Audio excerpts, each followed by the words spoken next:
Woodward Sports Network, let's go!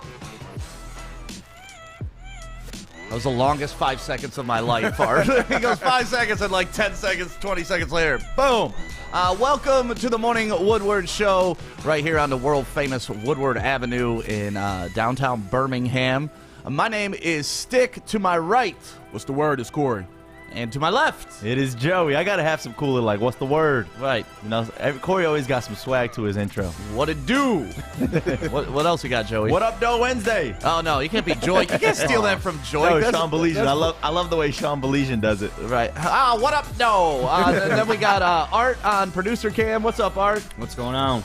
No dropping the kids off this morning? No. And listen, early is on time is late, and late is unacceptable. You're lucky you got 5 seconds. Oh, wow. I'm Damn. feisty today. Yeah, I you woke are up on the feisty wrong today. side of the trailer, okay? Yeah. Somebody, your ear holes get stretched out last night or something? What's going on?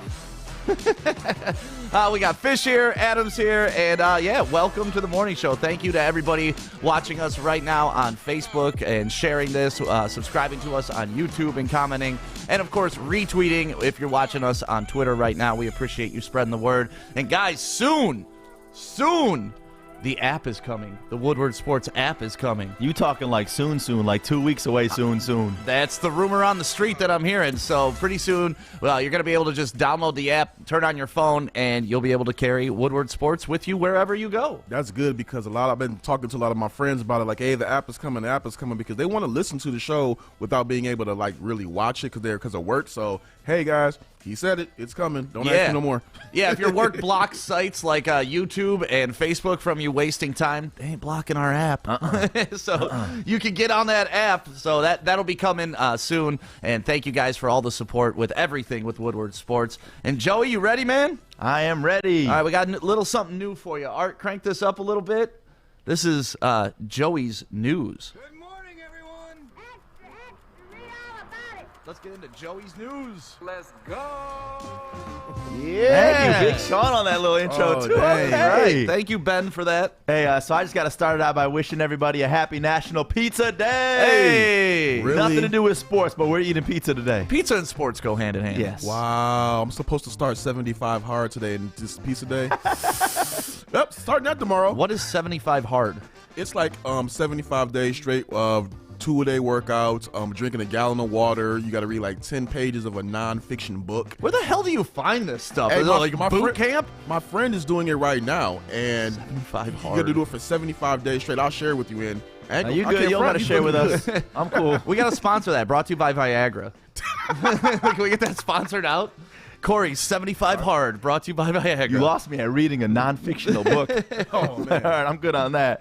But let's get into some sports. So an update for you on the Super Bowl streaker. His name, 31-year-old Yuri Andrade. And this guy was released on a $500 bond after being booked on one count of criminal trespassing. And I was curious to see what it was. Like, why did my man do this, right? Because, you know, it's not just some random dude. There's always some YouTuber thing behind it. So he worked for a YouTuber and plugged his porn company on his pink thong bathing suit. Okay. So it's crazy that you're plugging it that way because we couldn't even see the logo or anything like that on the thong. But it was definitely a good laugh on there. Let's switch it over to basketball. LeBron James recording a triple-double against Oklahoma City. And they ended up winning this game, but it was yet another overtime game. So you look at this game overtime versus the Pistons double overtime. So they've played like an extra basketball game in just these last 2 games alone in overtime time. So Yeah, LeBron, just if you accumulate all his playoffs and all like overtimes in his career, he's played like 2 extra seasons compared to anybody else who's played as long as he has. So, I mean, it's too bad. It's part of it, man. Suck it up, LeBron. You're getting paid lots of money. Play basketball. right, A and lot of money. Yeah. And this is the one where I lost $5, and I'm sad on my bookie. But Steph Curry dropping 32, Kelly Oubre dropping 24, but they couldn't beat the Spurs. And I had the Warriors on that one, but they let me down.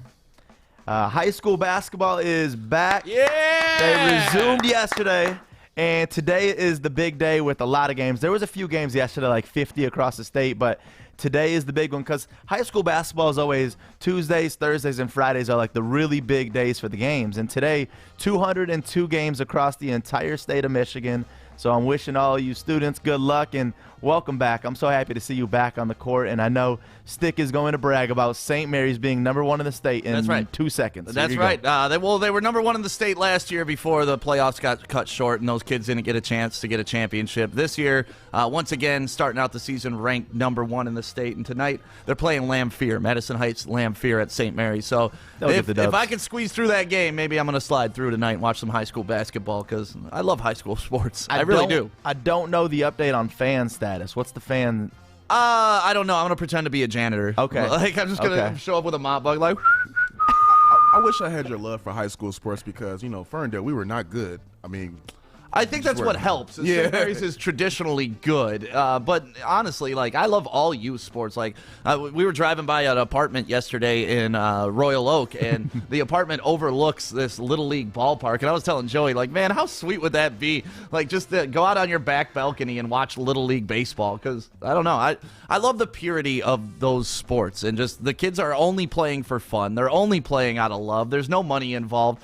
You get the asshole parents, but outside of that, man, youth sports are just so pure. Like Little League World Series, one of my favorite events to watch every year. And for me, it's Little League football. I just love watching Little League football and scouting out the future because the Lakeland Broncos, our boy at Zot 59 Chrysler Jeep, Jeff Schneider, who hooked us up with the Jeep right behind me. Do they see the Jeep right behind me? Yeah. That Jeep, that sexy Jeep right behind me, right? Jeff hooked us up with that. But his son, Jack Schneider, plays for the Lakeland Broncos, and they have a running back. His name's Trevor Teshudin, and this kid is going to be the future. Like, I'm trying to start up my own little thing where I can have him a part of my thing where I'm his agent. There you go. Like, start scouting kids early, I'm Joey. I'm serious, man. This kid's going to be the future. That is a risk, though. I mean, it is. Like 1% of 1% makes it to the NFL. So if you're banking on the kid, go ahead, man. All you need is that one. And then you go ahead and get 10% of that contract, and then you in the game. Right? Exactly. So I want to preview beyond high school sports starting tonight. There is going to be a lot of switching channels because we got the Nets taking on the Pistons at 7 o'clock. We got the Red Wings taking on the Panthers at 7 o'clock. Penn State taking on Michigan State at 7 o'clock. So there's 3 big games in town happening at 7. And a quick little update, Michigan basketball has still yet to play since January 22nd. Their first game back is going to be on Sunday. And this was all due to the outbreak of the B117 COVID variant within the athletic department. And it's crazy to me is because not a single one of the players even tested positive.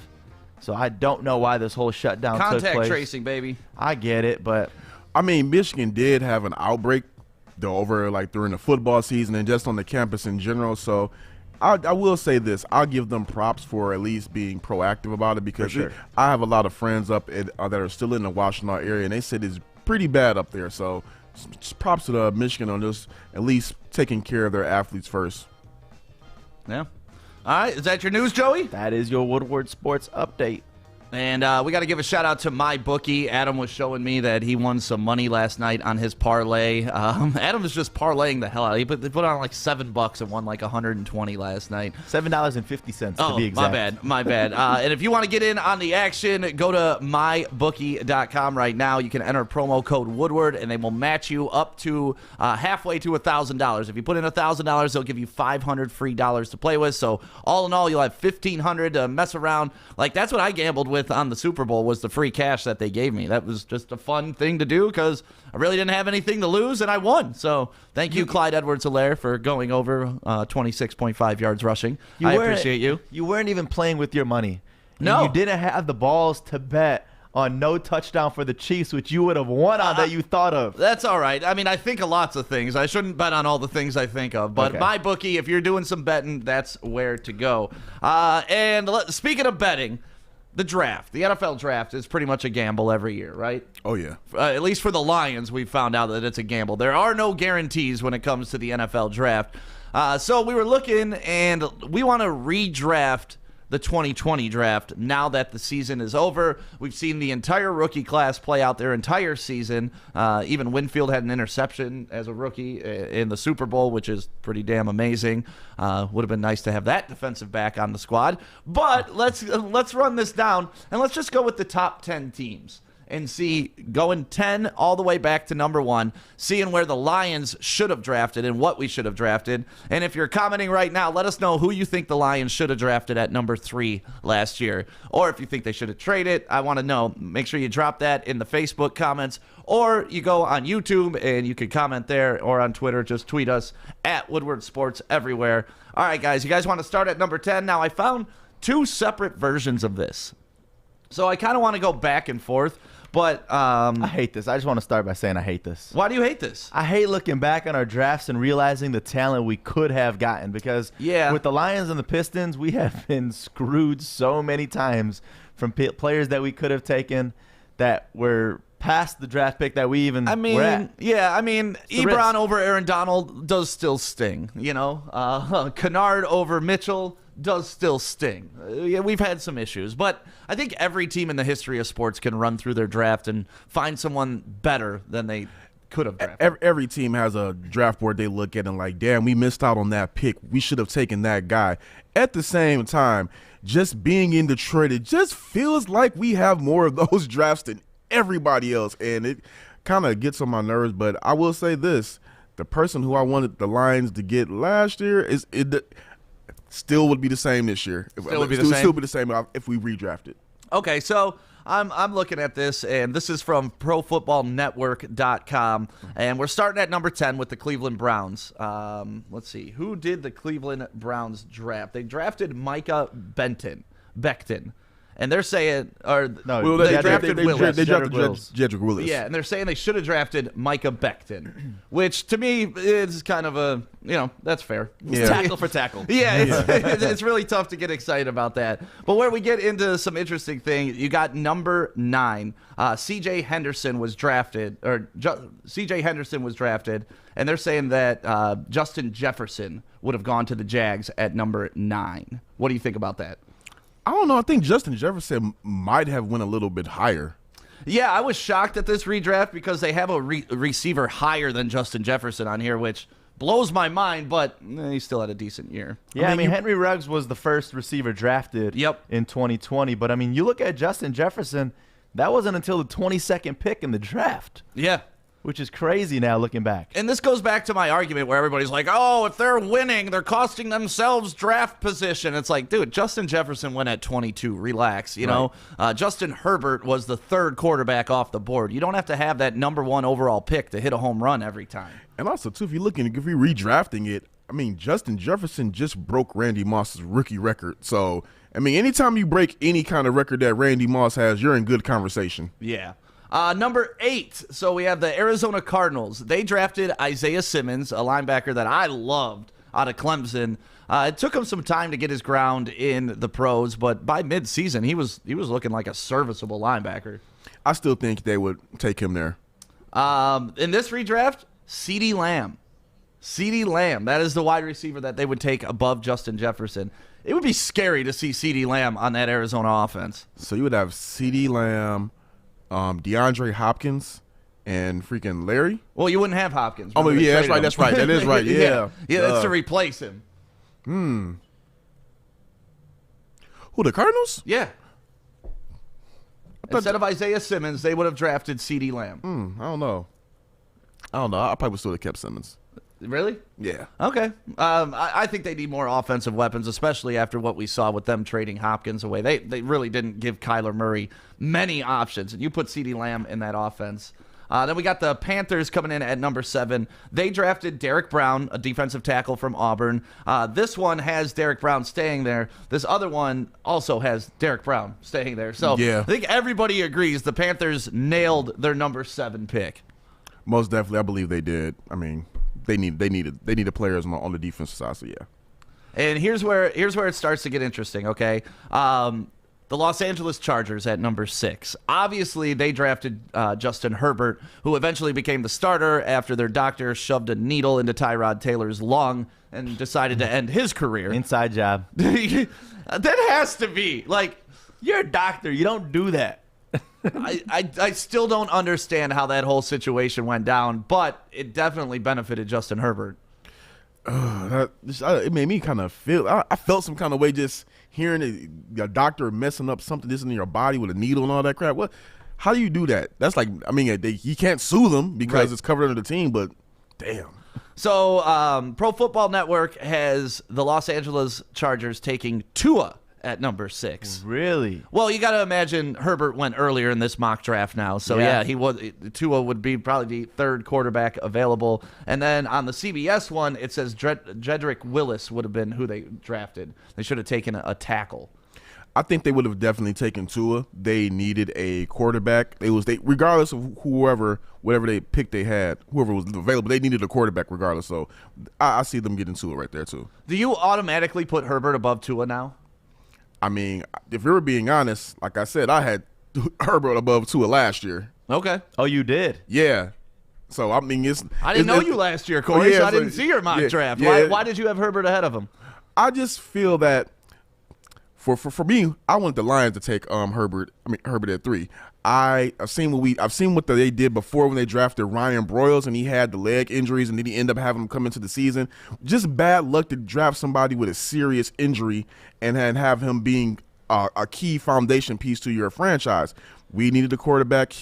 I thought Herbert looked good from what I watched, so I was like, hey, why not take a flyer on this guy?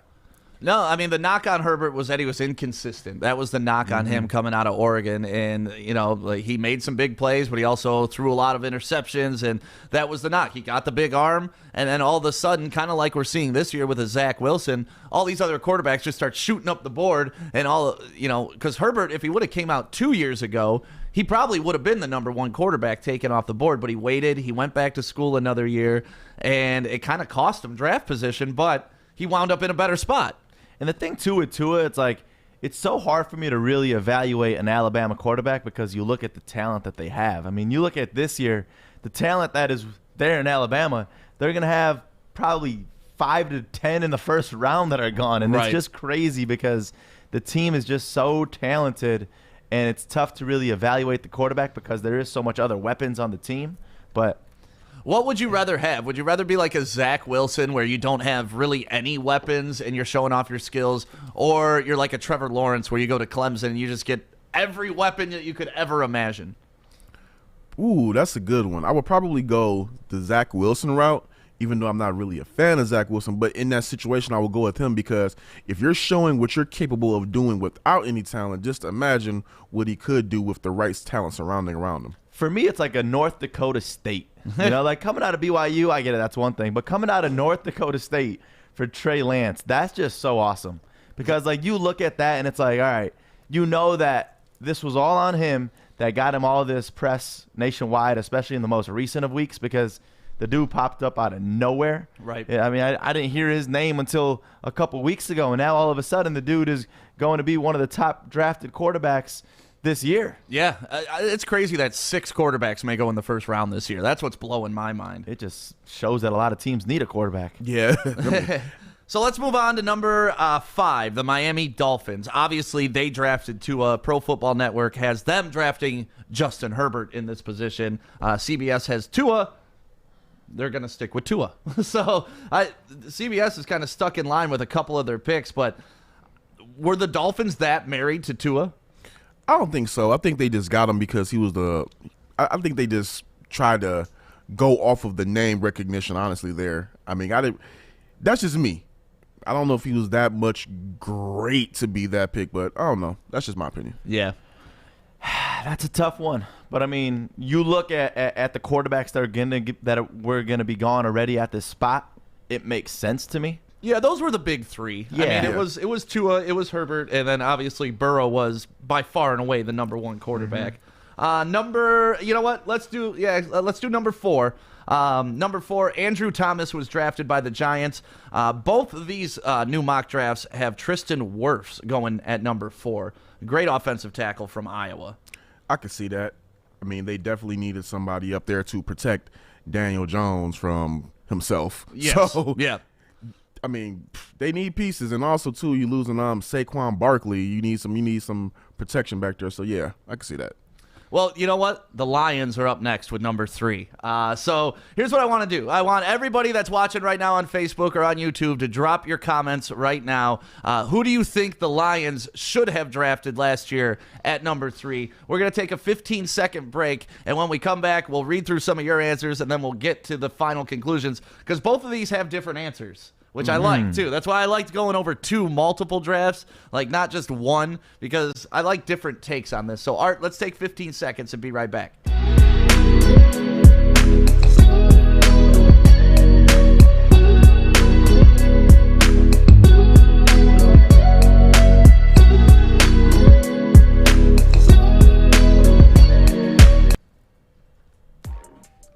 All right, we're finally to the Lions.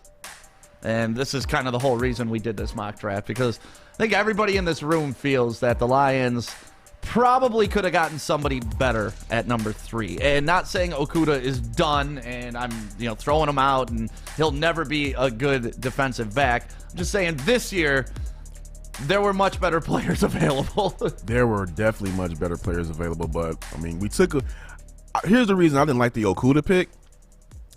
When you draft a cornerback, and this was my philosophy on it, when you draft a cornerback at the number 3 position, that has to be Deion Sanders or Charles Woodson level. Yes. Jeff Okudah is not Deion Sanders or Charles Woodson level, even when he was at college. So I did not understand that pick right there. Also, now if they would have traded down to maybe like 5 or somewhere else in the top 10 and took Okudah and he still had the season he had, I could live with that, because I still think he is a top 10 talent. But at 3, you're talking about somebody who's going to be the face of your franchise. I also think it was a mistake of not firing Bob Quinn and Matt Patricia when you have that type of a pick, because that pick changes everything. Right there, you could have took Justin Herbert, let him learn under Stafford, because there was still already talk about whether Stafford was going to stay or go even last year. So now you have your successor right there. I didn't get that. Well, this is the one thing that Sheila Ford Hamp has done that I didn't love, and that was give them a win now onus before the draft, because now that's kind of dictating how you're going to draft. You're not, you're going to try to cover your ass and try to win immediately, because if you don't get it done this season, it doesn't matter if you draft the quarterback for 3 years down the road or 2 years down the road. So I think that actually hurt them going into the draft. Obviously, they took Okudah because they traded away Slay, and we needed a shutdown corner, and that's part of Matt Patricia's defense, and that's what the Patriots are based on, is having that shutdown corner. Like that's why the Patriots were able to operate the way they were for so long, because they had a guy that could take away one half of the field.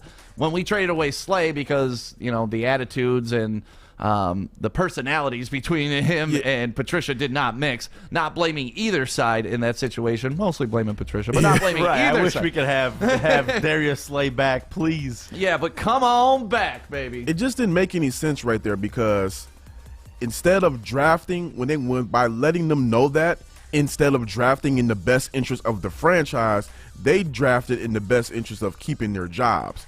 And it's showing right now. And also, too, if you're going to draft Okudah, it would have made more sense for for Matt Patricia to mend those fences with the Darius Slay, so you could have had both, and then you could have had Darius Slay right there mentoring a Jeff Okudah. Now you went ahead and replaced you not only tried to replace Slay with Okudah, you replaced him with a guy in Trufant who same age as Darius Slay, but not the type of bill of health. I mean, Trufant didn't even barely play this year. Yeah, I don't even remember him on the field, to be honest. Yeah, so it was just dumb.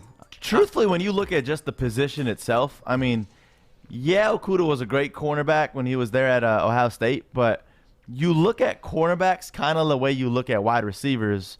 And with that, I'm saying later on in the draft, you can still get an elite cornerback. Right. And that was the biggest issue that I had with this. I was like, there's still positions that we really need a little bit more that there's some certain people that we won't be able to get later on in this draft. Or even, like we talked about, just trade back and get some more value and then draft somebody. Right. Like we could have gotten C.J. Henderson at 9 and traded back with the Jags. But either way, that's water under the bridge. But who would you be taking at number 3 if we could redraft? We got a bunch of people in the chat right now saying Chase Young is somebody that they would take. Justin Herbert is somebody that they would take. Who would you have taken with the number 3 overall pick in the 2020 draft? Now that the whole season is over and we've seen the totality of the rookie season, I think that 1 and 2, regardless, would have stayed the same. Okay. So I would have taken Justin Herbert. That's who I wanted to begin with, and I'm sticking to it. I think that he would have just been the right guy to learn under Stafford, whether Stafford stayed for another year or even another 2 years. He could have stayed, got that guy that you needed for the best interest of the franchise moving forward. Then when it's time to cut ties, you have a guy who sat under a Pro Bowl quarterback who has, even though he did not win here, he's done good enough to make the franchise relevant and then pass on the reins, send Stafford where he needs to go, and then boom. Now we're in a situation where, we won. Luckily, we won a trade, but would have been a lot easier if they would have started the process last year. And Joey, what about you? I will be honest. Going in the draft last year, I was not crazy over Justin Herbert, but now looking back, I know that it would be the right decision because now we know, all right, we're getting rid of Stafford. Yeah. So it's like we knew last year going into the season that there was going to be a potential of trading in the season, and that his time with us isn't going to be that much longer. But Chase Young definitely would have been a good one. But from the sounds of it, he was already gone, correct? Well, no, actually. Really? He's still available on one of these draft boards, yeah. Oh, wow. Then that's what I would go with. Because I feel like that's what we needed. Okay, is so a beast on defense like that. Yeah, if we're looking at Pro Football Network, I actually love this, and I think Detroit would have rioted had we made this draft pick, but then once we saw how this played out, everybody would have been okay with it. But Pro Football Network has Justin Jefferson to the Lions at number 3. That would have been that would have been crazy though. Flipped out if they would have drafted We a wide got Marvin receiver. Jones, we got Galladay. That would have been a disastrous pick. I would have taken anything else but another wide receiver because the thing about it is the wide receiving core that we had was not bad. It wasn't like a dire need. If somebody like let's say we would have had 2 first-round picks and we would have had drafted a Justin Jefferson where he originally got drafted at, I would have been fine with that. I would have loved that, but no. Yeah, if we would have drafted a wide receiver, I would have freaked the hell out. But at the end of the day, now that we've seen what Justin Jefferson is and probably what he's going to be, do you think he would have been the same Justin Jefferson here in Detroit? Absolutely not, because of the coaching staff that we had here. Yeah, they would have ruined his poor ass. He would have been. It would have just ruined him. Let's not even try to say anything over the top or make it bigger than what it is. He just would have been ruined. Right. Simply put. I would have loved to take Justin Jefferson there. That would have been so funny. Then they may draft a wide receiver at number 7 this year. If we move on over to the CBS mock draft, they don't draft Jeff Okudah. They take Chase Young. Okay. So let me ask you this quick question. Does the Pro Football Network, is this something that they're evaluating right now, knowing the moves that the team made? I think they're just going off of, hey, we saw these guys play a season. Now, if there was a draft board out there, how would they rank? Okay. And Justin Jefferson is clearly in the top 3. I mean, he could have won, Rookie of the Year this year. Are they taking into account the fact that the Lions are losing Marvin Jones and the Lions possibly are going to be losing Galladay? I don't know. Okay. This is just a redraft. Like, I didn't get in their head and stuff like that, but I didn't get to easy interview with the them. questions. Yeah, I don't know. These guys came up with a redraft, and I thought it was interesting. I would be shocked first off, if Chase Young fell to 3, man, hey, thank you, because that's definitely a guy we need. The Lions definitely need playmakers on the defensive side, but I would just be shocked if he did still slip out of number 2 because.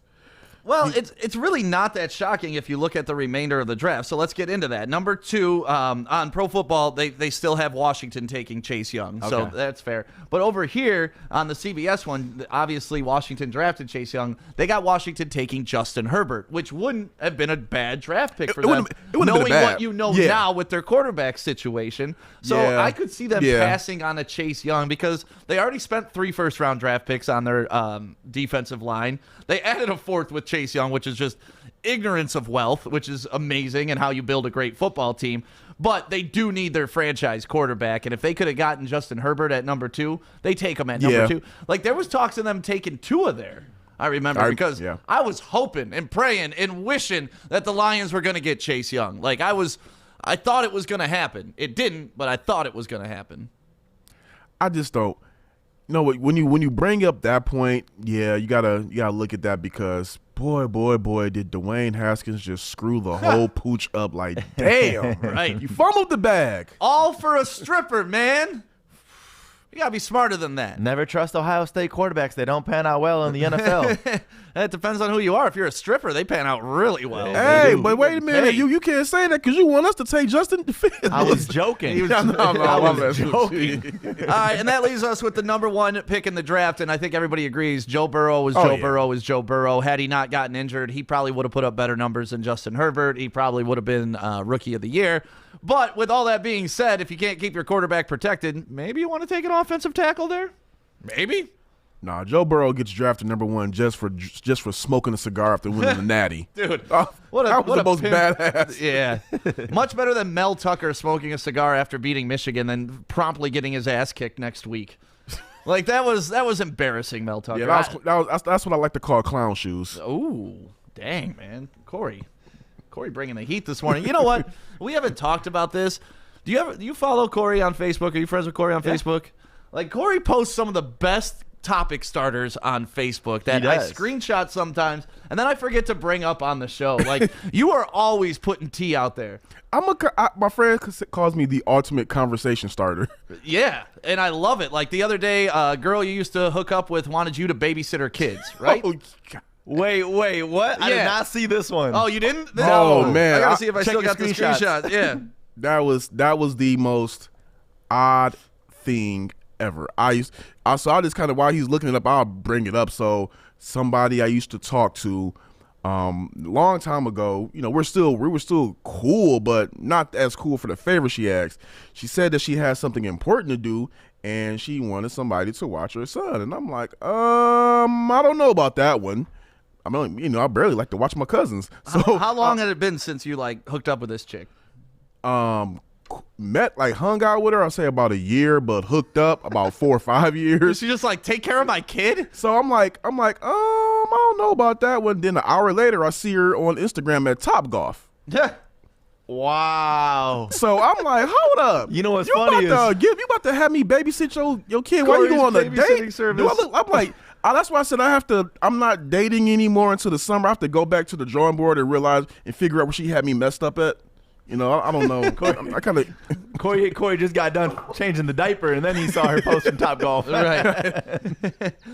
Right. So we got some. The Super Bowl betting odds are out for 2022, and Adam already has money on this. Surprisingly, you know what, Joey? Shout out Bridge Street real quick, and we'll talk about it. Because listen, this is something that you could bet on for yourself. Because ladies, if you go to Bridge Street Exchange in downtown Fenton, this will be the greatest thing that you could do because you don't got to go store to store and get your man some stuff. Just go one-stop shop right there in downtown Fenton. They got all of the coolest gears like Carhartt, a lot of Michigan companies like the Detroit Grooming Company, one of my favorites. That's the oils that I use for my beard always. Makes my beard smell real good. They got one called the Leland. It's the lime scent. Ooh, it is so good. I'm telling you, go there, one-stop shop. Bridge Street Exchange, downtown Fenton. It's one thing I've never worried about is how my beard smells. It is a game. I'll bring you some. Yeah, please, man. I'm serious. Like when your beard smells good, the whole day smells amazing because you're smelling it too. Yeah, I guess. I mean, it's on your mustache and everything, but I've never worried about my beard smell. But yeah, pick me up some of that, Joey. I got you. Betting odds for the 2022 Super Bowl. You guys got any predictions on who's on top of this list? Chiefs probably are up there, I'm sure. Probably going to say the Bucks got to be up there. They got to be number 1. The Bucks are number 3 on this list. Number 3. Wow. I'm shocked at the number 2 team on this list, but let's kind of run through it in reverse, okay? You guys want to take a shot at the 3 teams that have the longest odds to win the Super Bowl coming up season? There's 3 teams that are the longest odds. 100 to 1. Oh, okay. Longest? Yep. Please don't say Lions. What'll be the 3 worst teams in the league next year? Oh, okay. I mean, damn. That's a Jets? Jets are one of them, yes. Lions? Lions are one of them, yes. Texans? Texans are the 3rd. Okay. Good job, guys. I'm impressed. You guys knocked it out with that. Yeah, 100 to 1 odds, only 3 teams in the league, and our beloved Lions. So if you want to make some extra cash, just put $10. You could win $1,000 if they win the Super Bowl next year. That's crazy. I would put 5 to get 500. You know, what's crazy to me is I don't think the Lions are going to be that bad next year. Yeah, that's why I didn't even really factor them in. I thought they would. I thought they would be low, but not bottom 3 low. I think that's kind of steep. Oh, it's awful. It's really awful. I did not think. I mean, so obviously Vegas does not think much of Dan Campbell, does not think much of what we're doing with our roster once we traded away Stafford. They don't think much of Goff. They don't think much of our defense. Like, they're putting us down there with the Jets, bro. I mean, come on, that's just disrespectful. I know the Lions are didn't play well last year, but I'm gonna go ahead and go off of the Adrian Peterson words. We just need to fix a few things. We don't need to blow the whole thing up. And yeah, that putting us in the Jets is just super disrespectful. Screw Vegas on that one. Yeah, it hurts. But the thing to it though is the Browns were once on this list, and now look at them. So it's like there is some hope, and I'm looking at the Browns for some hope for us, but to be that low on the list, I don't know. But I mean, we've shown it. I guess I just didn't see us being like a bottom 3rd team. That puts us at like the number 3 pick overall next year, or number 2, or number 1. That'd be crazy. I don't think they're going to be that bad with the coaching staff they brought in, and just a lot of. And the two Joey's point about with the Browns being on that list and then them turning around.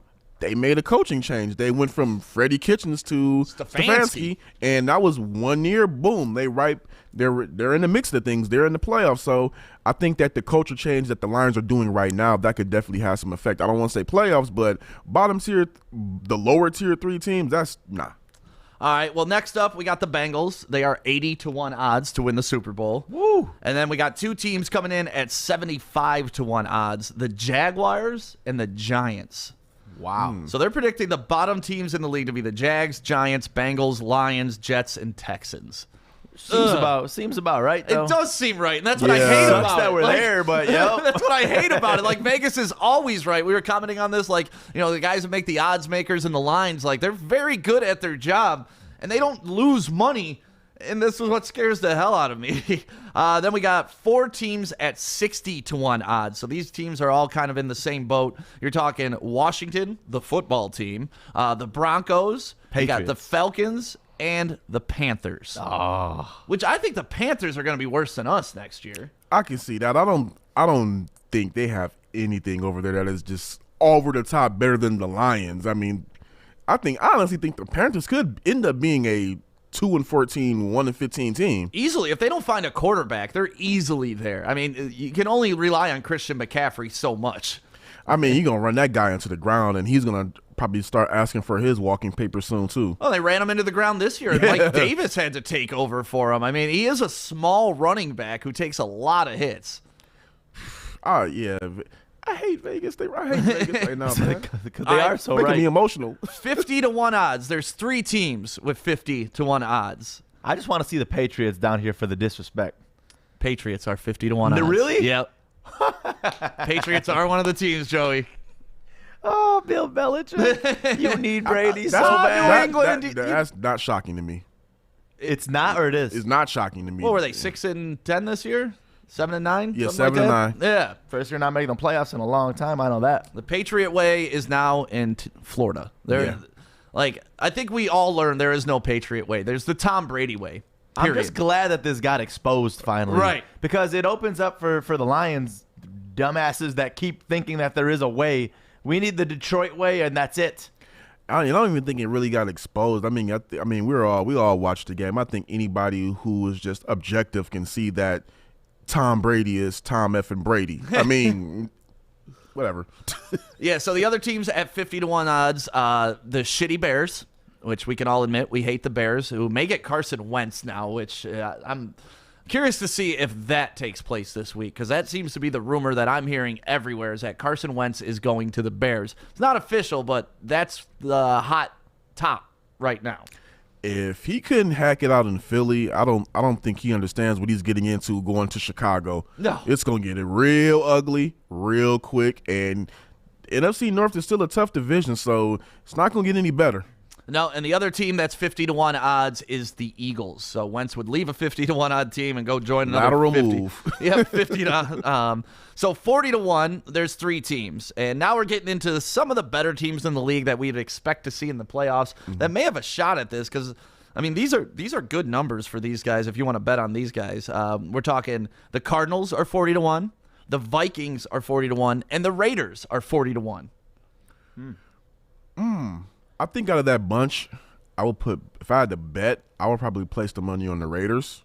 I just trust. I mean, if I had to place out of those 3, I would just trust John Gruden more than I trust any of them other 2 teams. Yeah, I like John Gruden. That's the homie. It's just so tough when you're down this low having to bet on a team, because like but you can't say like, oh, we know they're not going to win it, because I could very easily see the Vikings getting to a Super Bowl. I don't know about winning it, but the Vikings have all the pieces. yeah, They got the take away Kirk Cousins, or even if Kirk Cousins gets hot and goes on a streak like he has before, they have a solid defense. They got a great running game. They have Justin Jefferson on the outside. You have Thielen.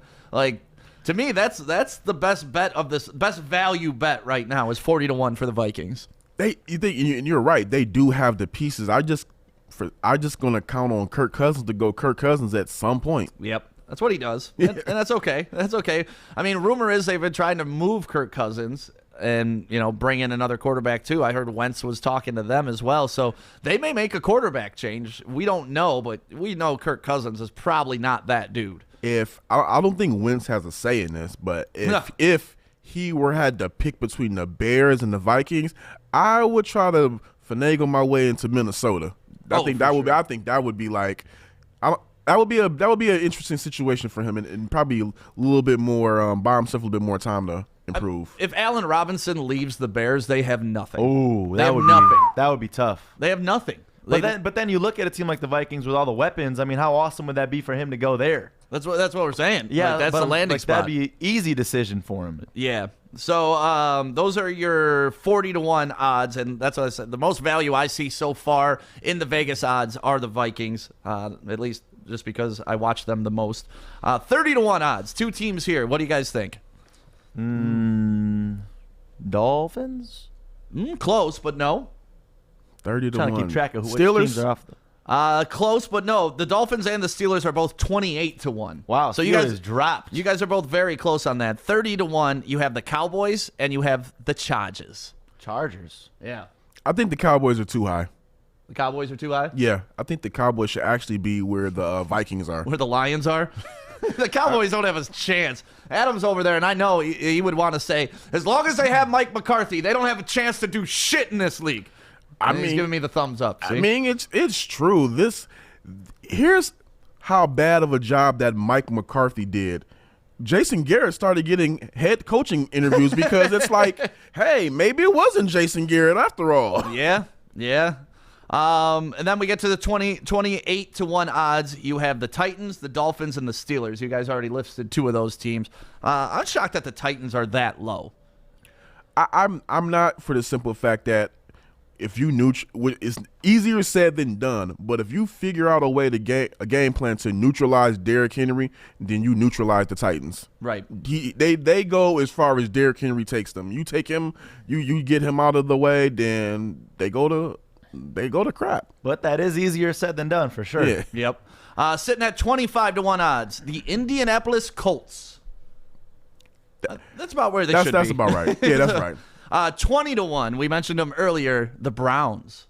They did. They showed something. They showed something these past playoffs.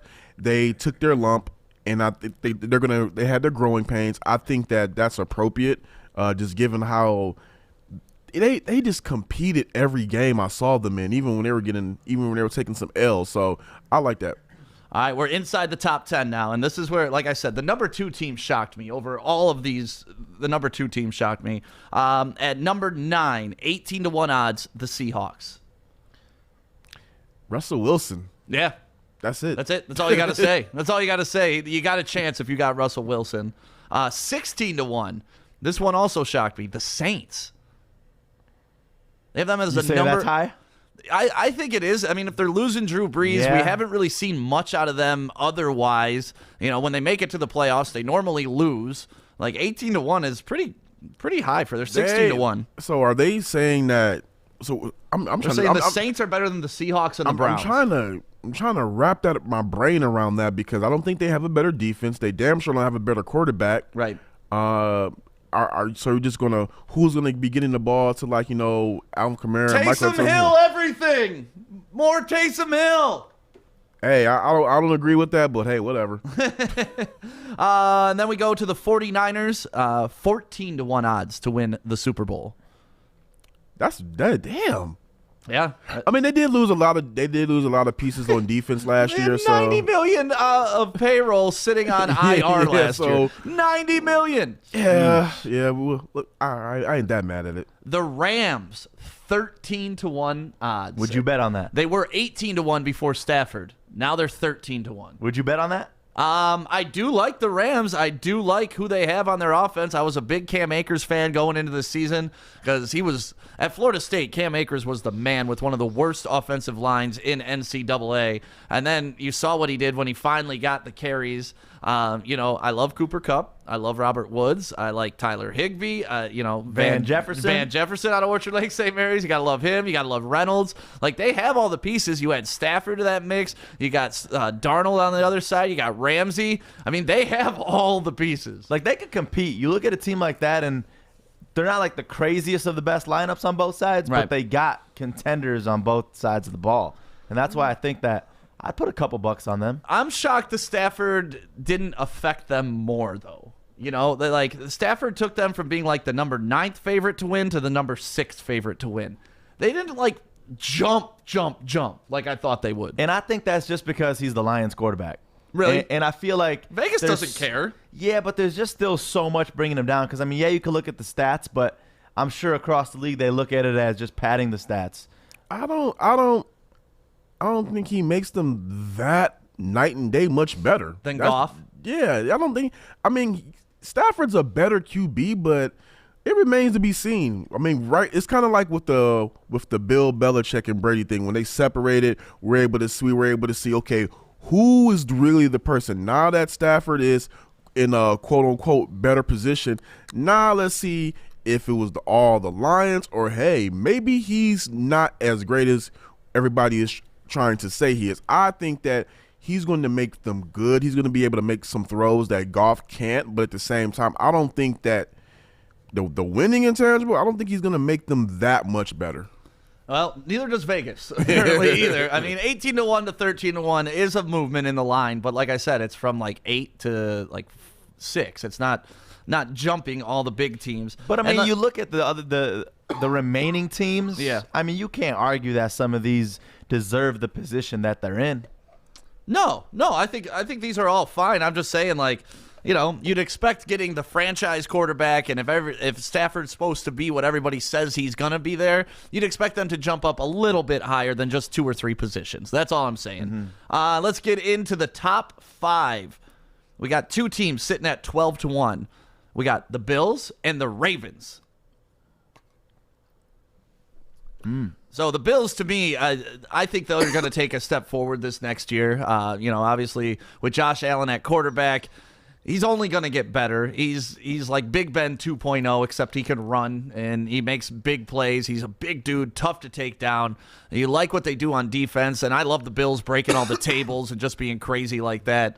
The Bills sitting there at 12-1, along with the Ravens, which I don't really love the Ravens going into this next year. I understand the Bills pick because I think that They're another team just like the Browns who took their lumps. And actually, you know what? I think the Ravens should be where the Browns are, and you could actually put the Browns where the Ravens are. Because the thing is, I don't, as much as I like Lamar Jackson as a player, I don't trust Lamar Jackson as a quarterback. He's been exposed, and it's just like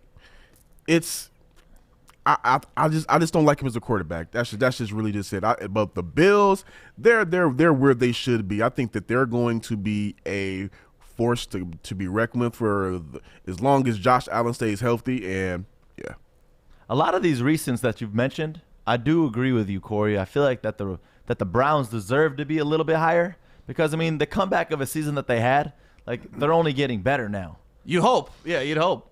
No, I'm with you. The Browns are definitely underrated on this. I think the Vikings are underrated on this, and I would put the Ravens as way overrated on this. All right, top 3 time. This is where I still can't believe this team is sitting above the Bucs. The Bucs are at number 3, 11-1 odds. They just won the Super Bowl. Tom Brady's coming back. Like, that team's only getting stronger. That defense is young. They're aggressive. Todd Bowles had them playing absolutely lights out at the Super Bowl, and they got them at 11-1. I'm trying to think. Wait a minute. So the Bucs are 3rd? The Bucs are 3rd on this list. I don't. If they bring that, okay. I'm sorry because that kind of just threw me off because I'm thinking like if they Tom Brady didn't have an off season really with these guys. So if they bring back the band together and you're more than likely they're going to be able to get more veteran pieces who still have something left in the tank and going to try to go grab a ring with Brady. I don't see how you have them as 3rd. At worst, they really should be the odds-on favorite, but at worst, they should be 2. Worst, they should be 2. So then that means. I mean, that means you got the what? So that means you have either the Packers and the freaking Chiefs is 1 or 2, and that makes no sense. That's what I told you. The number 2 team on this list makes no sense to me. 9-1 odds. The Packers at number 2. Ooh. The Packers to win the Super Bowl next year. Makes no sense to me. They didn't even get out of their first game this year. No, makes no sense to me at all. Aaron Rodgers has. I mean, we can just say, well, his team failed him. Look, Aaron Rodgers does not deliver in the postseason since that first Super Bowl. It is what it is. He's choked. Yep. He hasn't getting it done. Look at the last game that they played. They had Tom Brady threw 3 picks, and they got 6 points out of it. And you're supposed to be the GOAT QB that everybody says you are, this generational talent who makes everybody around him better. How in the hell are they number 2? They got him at number 2, 9-1 odds, which is wild to me. That alone, too, when you get lucky enough to get 3 picks from Tom Brady, that is just like a hammy. Go ahead, continue in the playoffs. Right, and they didn't do it. Didn't even 3 take picks in that. one They day. got a get out of jail free card and stay their ass in the cell. And then that leaves us with the number 1 team. They're going to predict them to go to their 3rd Super Bowl in a row. The Chiefs, 11-2. 11-2 odds. They're so young. They're so talented. They got all the weapons. They just can't get past Tom Brady. No, nobody can get past Tom Brady. I honestly think that the Bills have a better shot. To me, Bills have a better shot of making the Super Bowl than the Chiefs. I think the Chiefs, as great as they are, they have a lot. And, I will say this. Mahomes was without 2 of his starters on the offensive line. I get that. But the Chiefs, man, they still need to fix some things on the defense. They need to add like another playmaker or 2 on the defense because I don't love their defense. And Mahomes, I wonder how losing to Brady, your postseason losses are to this guy. I wonder how that's going to affect on him. He says he doesn't want to have that feeling in the locker room anymore, and he says he's going to use this Super Bowl loss to motivate him the rest of his career, which is what you're supposed to say, but you still got to play the games, and it's hard to get back to back-to-back Super Bowls, let alone 3 in a row. So to me, that is probably the silliest bet. I wouldn't make that bet on the Chiefs getting back there. I would rather put my money on the Bills or somebody like that.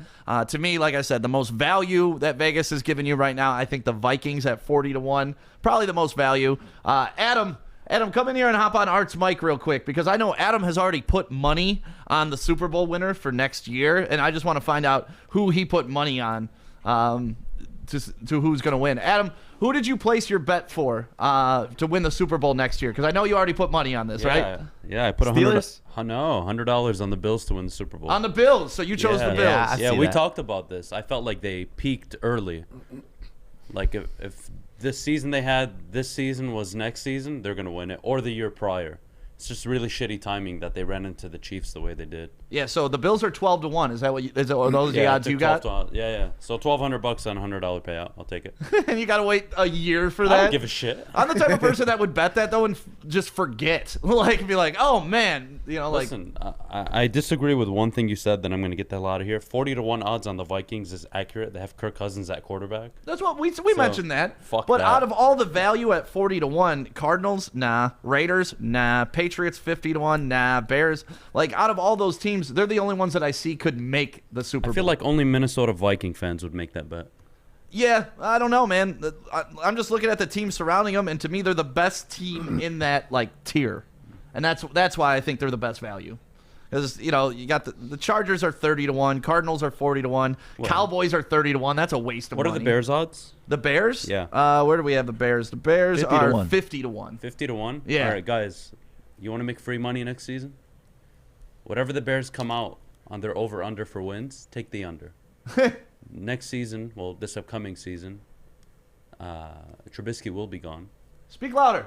and my boy Nagy's gonna get fired. Oh, Nagy should have been. Well, He's yeah. getting fired after this season. He should have been fired this season for succumbing to the pressure of taking out Trubisky when they were undefeated. Like the dumbest move ever. Well, I think they win under 6 games next season, so enjoy. Yay, that's good. Yeah, you can go to MyBookie right now and place your bets. And also got to give a shout out to Levels Provisioning Center. It's the new dispensary that's coming to Ferndale. They haven't opened up yet, but my goodness, this place is amazing. It's immaculate. Their grow rooms are immaculate, super clean. They have the very best product from flower to CBD to everything that you'll need. And they're opening their new store in Ferndale at 9 Mile and Hilton coming up soon. And I can't wait to share this experience with you guys. Like, we're going to do a behind the scenes. We're going to get to do some taste testing for them. Yes! Yeah. And it's Levels Provisioning. If you're on Instagram right now, you can follow them. It's at Enjoy Levels. So go give them a follow right now. We're trying to help them build up their social media, get the word out for them because, listen, if I'm putting my name behind a dispensary, it's got to be up to my standards. I don't want to send you to a place and they're selling you shit. So Levels is like really one of the only places that I'll mess with because I know the guys that have done this business for a long time. Great product, great service. Levels Provisioning Center opening soon, and we got to give a big shout out to them. That's the thing. A lot of these places, I mean, there's a lot. It's no hidden secret that there's a lot of these dispensaries popping up left and right. But some of them, if they got that boo-boo product, you can't go there. No. I'm not paying $60 for something I should be paying $20 for. That's just not how it should work. Art, let's take a quick break right now, and we'll be right back. We got Joey's news. Plus, we got something awesome that Joey did over the week, and we're going to be playing these throughout the rest of the week. Joey, you got a big tip. We got a tip. Yep, you got a big tip. We'll talk about that coming up next. Big tip. Hey, it's Joey from Woodward Sports, and I am here in downtown Fenton at Bridge Street Exchange. This place has so many amazing things for guys and ladies. This is the hidden spot that you got to come check out. I'm talking thorough good boots, best boots ever. They have barware. They got the Stormy Cromer hats. They got Carhartt hats, a huge Carhartt selection. They even got Snoop Dogg underwear.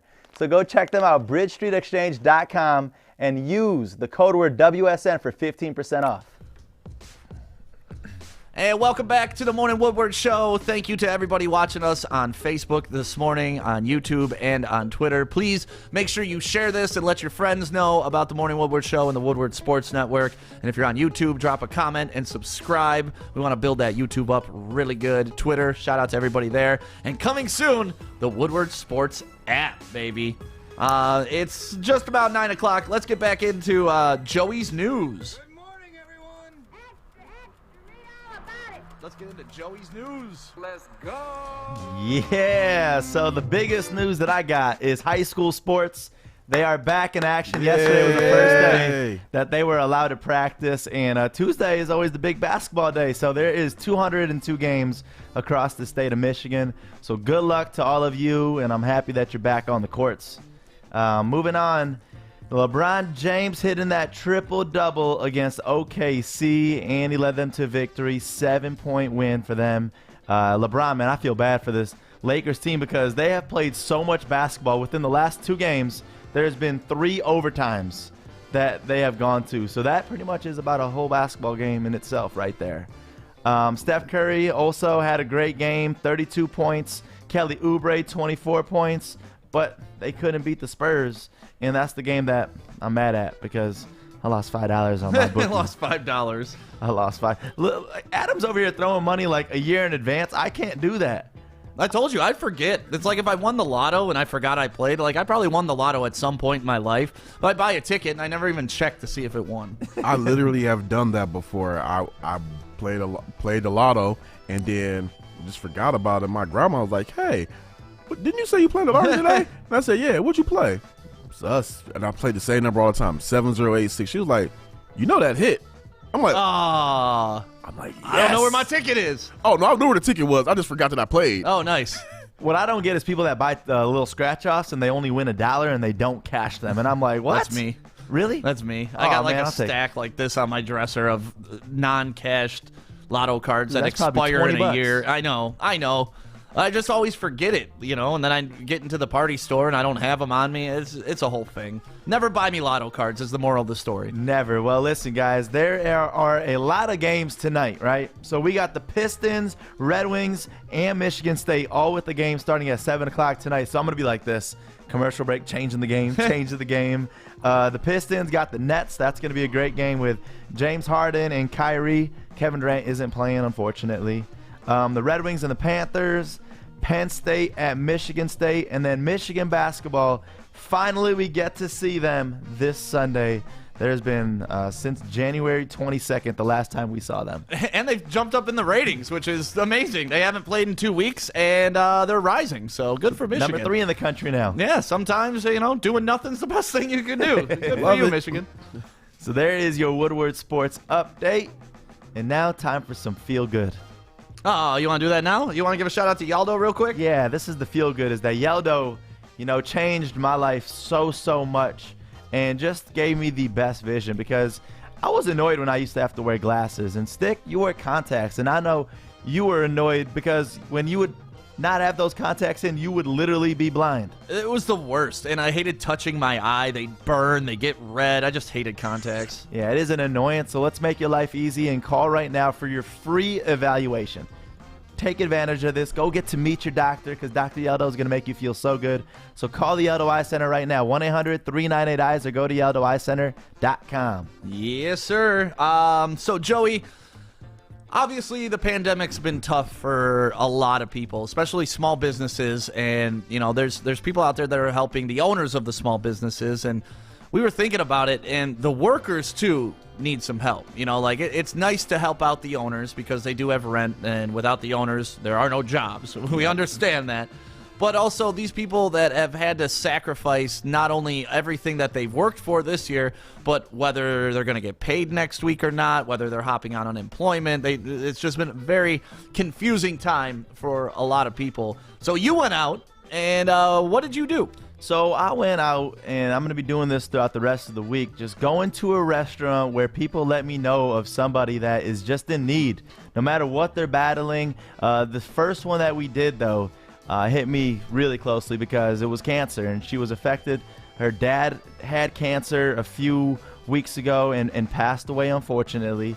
And then her mom recently got cancer, which they're saying isn't going to last too long, and her fight, unfortunately, is really strong. And this woman by the name of Heather is just such an amazing woman. And I know the owners of Ricky's Sub Shop in Dearborn, and they've been telling me about just how strong she's been throughout all of this, that I decided I wanted to go in, buy a pop, and tip $100. So let's watch this video and watch what happens when Joey gives her a nice tip. Hey, it's Joey from Woodward Sports, and I'm here at Ricky's Sub Shop. A lot of people have been telling me about how amazing Heather is, so We're just here to make her day. We're gonna surprise her with a big tip on this order.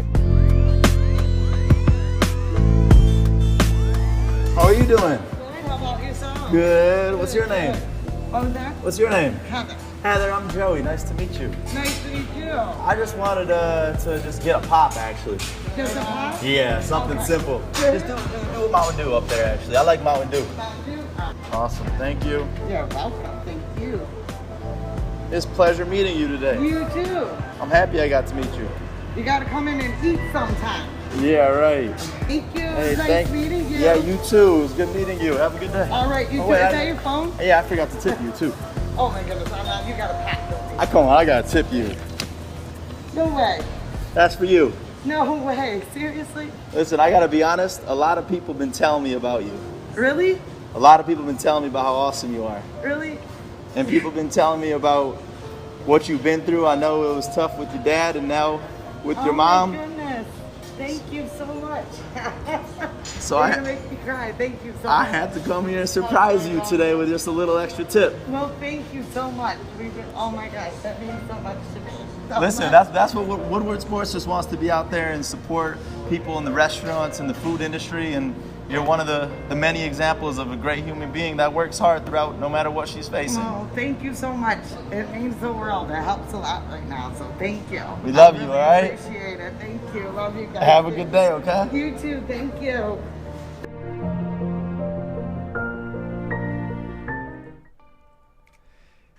Freaking Heather. I love that. Was the best hug, and that was like the first hug that I've had from another person in so long. It's been so long since I had human touch. I was like, Heather, are you okay with me just giving you a hug right now? It's been so long. And she just gave me a big old hug. But it just shows right there, you know, a woman that is just so selfless and cares about other people so much more than even herself. And just the girl was so amazing. Yeah, and you're going to be going out all week long and doing that, making sure that the workers get a nice big $100 tip. And it's cool, man. It's got to be good. Like I was talking about that yesterday with delivering the Hall of Fame news. It's got to feel good to make people smile like that. Yeah, and the best part, too, in the video where I got my pop and then I walked away, I was like, oh, I forgot to give you a tip. And she was like, oh, come on, it's just a pop. Right. You gotta love Michigan people too. Yeah. You know it's a Michigan video when they're calling it pop. Like I hate when everybody calls it soda. It's not soda. It's pop. It's pop. It's clearly pop. Yeah. Soda. Yeah, soda. What is Bad. soda? Especially talking about like Faygo, you know, it's red pop. It's red pop. So Joey, awesome job. Do you know where you're going next, or do we not want to reveal that just yet? Yeah, I'm gonna head to Clarkston. Okay. There's a gas station that's like a crazy like big market that you've probably seen getting a lot of press lately. This place is called Alex's Gourmet Market, and there's a couple that works there that has just been through so much. Their car even broke down the other day, so we're just gonna go in there and surprise them. I might get a pizza. I'm gonna buy a slice of pizza at this one. Hey, nice. It's National Pizza Day. I got to do that. Yeah, so we'll be doing that all week long, hooking up the workers of the city, and it's just a good time to be able to do that, and we're lucky to be able to do that. So thank you guys for supporting the Woodward Sports Network, for sharing this if you're watching us on Facebook, YouTube, and Twitter. And don't forget the app is coming soon, and then I believe soon we're going to be on Instagram Live. Like we got some big things popping off, and then once we get the new internet in here, woo, baby, you can catch us everywhere. We're gonna be on like 14 different platforms. I'm excited about that. Yeah, you ready, Corey? You ready for that? Oh, I'm ready. You ready to be a Twitch star, Corey? Damn. I don't want to steal Art's thunder, but yeah, I'm gonna have to take over Twitch. That's right. So Tom Brady, obviously we talked a lot about him yesterday, and he's done some controversial things in the past 24 hours that I think we need to discuss. One of them I think is funny. While he was on the podium collecting his MVP, his 5th MVP trophy, he covered up the Nike logo, and Art's got that video real quick. Show this video real quick, Art.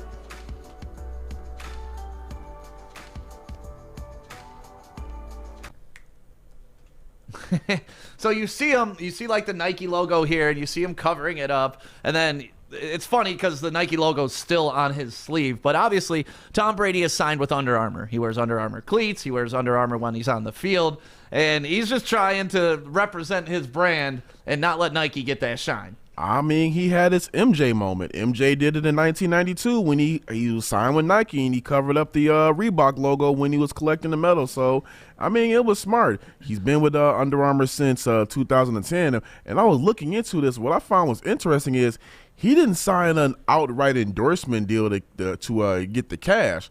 Tom Brady took stock options in 2010 before they even started making shoes. So his stock options grew over 800% since then. So Jesus. I would have covered that. I would have covered that logo up too. So even if he got like $1 million in stock options, he's got $800 million right now with Under Armour. Good Lord, Tom Brady. Like, stop winning at everything. Stop being so perfect. Yeah. Jesus. What I love, though, is in the video, you see him look up on the Jumbotron and see that, Nike logo showing. He's like, nope. Nope. And you have the picture of the 92 Olympic team, right, that you can throw up on the screen? Because you were right. Jordan did this because Reebok sponsored the 92 Olympic Dream Team. But Jordan was very smart about it, as Jordan is. Instead of just covering up the logo or not wearing the jacket, what did Jordan do? Grabs an American flag. Because nobody's going to hate on you for draping an American flag over your shoulder while everybody else is showing their Reebok logo. Jordan got his American flag over it. You can't hate on him for it. Smart man. Protect the money.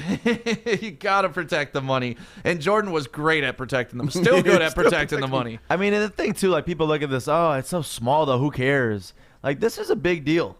You know, people look up to a Tom Brady. People look up to a Jordan. So when they see these logos affiliated with their brand, they're like, I'm going to go buy some Reebok. Well, there's a reason they get paid so much to be signed to a brand. Obviously, they feel it affects their sales, and Tom Brady is not repping Nike, in case anybody cares. Nah. Under Armour does got some weak cleats, though. So Really? Nike got the way better cleats right now. My baseball cleats are Under Armour. Really? Yeah, my softball cleats. No, I don't play baseball I anymore. will say this: Under Armour has some. I have some Under Armour running shoes, and I'm not gonna lie, those are more comfortable than Nikes. Really? Yeah, Steph Curry rocks the Under Armour too. Okay, his shoes are ugly. Ugly as hell. All Under Armour shoes are not that sexy. You know, like for me, Nike shoes by far are the best shoes. They don't look good. I will say that they don't look good, but I would be lying if I said they're not comfortable. What, the Under Armour? Yeah, those I have the Project Rock Hoyas. Those are comfortable. What as else hell. you got? The New Balance. Them boys comfortable too. The 802s or whatever they call them. 802s. I don't know about New Balance, but Everybody always says New Balance are so comfortable, and I'm like, but they look so whack. Yeah, I don't think I've ever worn Under Armour. I used to wear New Balance all the time, but now I'm more of an Adidas guy. Like, all my shoes are Adidas pretty much. And then busted up boots from my dog.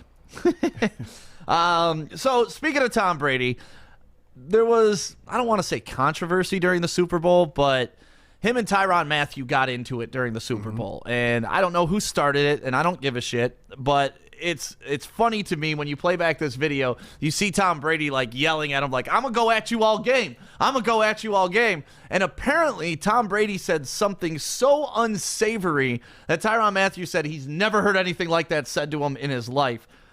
Tom Brady was mic'd up, I'm assuming, for the game. Oh, yeah, he was. So I don't know exactly what Tom Brady said, and I really can't even imagine, because outside of like a racial slur, what else could Tom Brady have said to get that reaction out of Tyrann Mathieu? Oh, there are a few things, but what do you think? You think any racial? I don't think it was racial, because I think if it was racial, Tyrann Mathieu would have whooped his ass on the field. Okay. Flat out. And on top of that, he would have alluded to that in the post game instead of deleting the tweet. If it was racial, that wouldn't have went away with me that fast. So what do you think it is? Like, the most, like, he said it was one of the most insulting things ever said to him. What do you think, like, what can you say to somebody that's a professional athlete that is most likely hurt at all to get that type of reaction out of him? Oh man, I'm just trying to rack my brain. Yeah, you want to play that video, Art? Yeah, you can show it.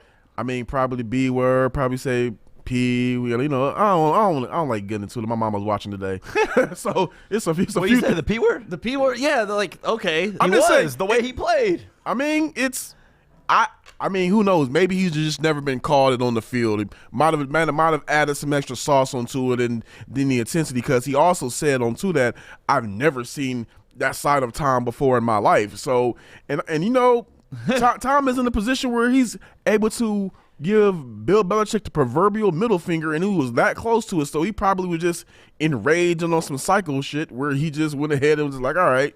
So what could somebody say to you to trigger you outside of, obviously outside of a racial, that's what I'm really trying to figure out, because nobody has reported what he said. Art? I'm guessing he probably called him a bitch. That's like a bitch trigger still? word. No. To me, Who cares? who cares? You don't call another man a bitch. No, You don't do it. but that word on football fields, it flies like just saying hello. Right.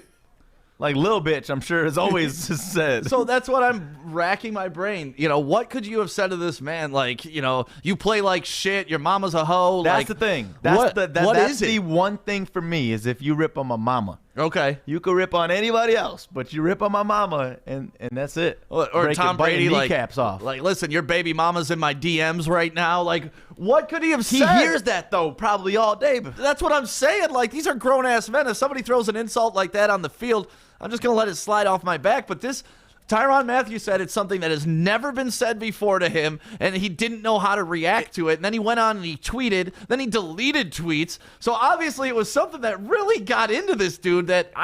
Is Brady that good of a heckler where he found something personal and was able to pull out of Tyrann Mathieu? It had to have been on the level of what Kevin Garnett reportedly said to Carmelo Anthony when he said, reportedly, Carmelo, KG said to Carmelo, his wife Lala, he said that your wife tastes like Honey Nut Cheerios. Ooh. And to that point, Carmelo was at the Celtics team bus after the game, waiting there, just ready. Like, all right, say it again. So it had to have been something. here's my thing though on this whole thing, Tastes right? like Cheerios. Because Tyrann goes out and he tweets, and I want to read the tweet. It said, he called me something I won't repeat, but yeah, I'll let all the media throw me under the bus as if I did something or said something to him. Go back to my previous games against TB12. I showed him nothing but respect. Look at my interviews about him. I show grace. But here's where I think that Tyrann was wrong, and I could be completely wrong about this in my thoughts, but he deleted the tweet. Right, because he didn't You say don't- anything. There was nothing that was said. I bet you he just got upset because Tom Brady got in his head, and he got on Twitter and said, he said mean things to me, and then he realized, oh, he said typical NFL talk and deleted the tweet. But when you delete the tweet, that's when I feel like you're wrong. Yep. And that just might be me, but anytime that this happens and a tweet is deleted, the user that deletes the tweet is usually the person that's wrong. well, Because it's showing that you don't fully believe what you tweeted out. Otherwise, Exactly. you let it stand and like let people attack you for it. I don't know, Art. I don't know if he's making shit up. I think Tom definitely said something. I just think that after getting your ass kicked the way that they did, he was real emotional. He took some of the stuff to heart, because it's one thing if you lose a game and the guy's talking trash to you. It's another thing if you lose a game after getting beat down. So he's probably a little emotional in that moment. And then as he started to think back to it, and also too, not to forget, Tom Brady did, I don't know how soon it was, but Tom Brady reportedly texted him and apologized right after the game. So if that apology came, somewhere before that tweet was, after the tweet was posted, that's probably why, like, okay, he apologized. Let me just take this down and not draw any more attention to myself. But we're really seeing an emotional side of Tyrann Mathieu. And yes, the way he plays football is emotionally driven. Like, that's who that guy is. Yeah. But like he was quoted as saying, I've never really seen that side of him. Like he was hurt by Tom Brady in some aspect. I mean, I guess Soft. You're soft, bro.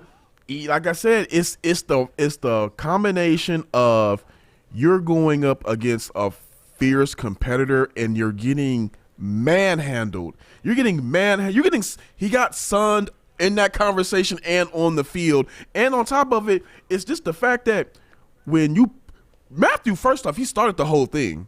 He went at Brady first, actually, if you really go back and look at the footage. He went at Brady first. Yep. And then Brady, you don't poke the bear.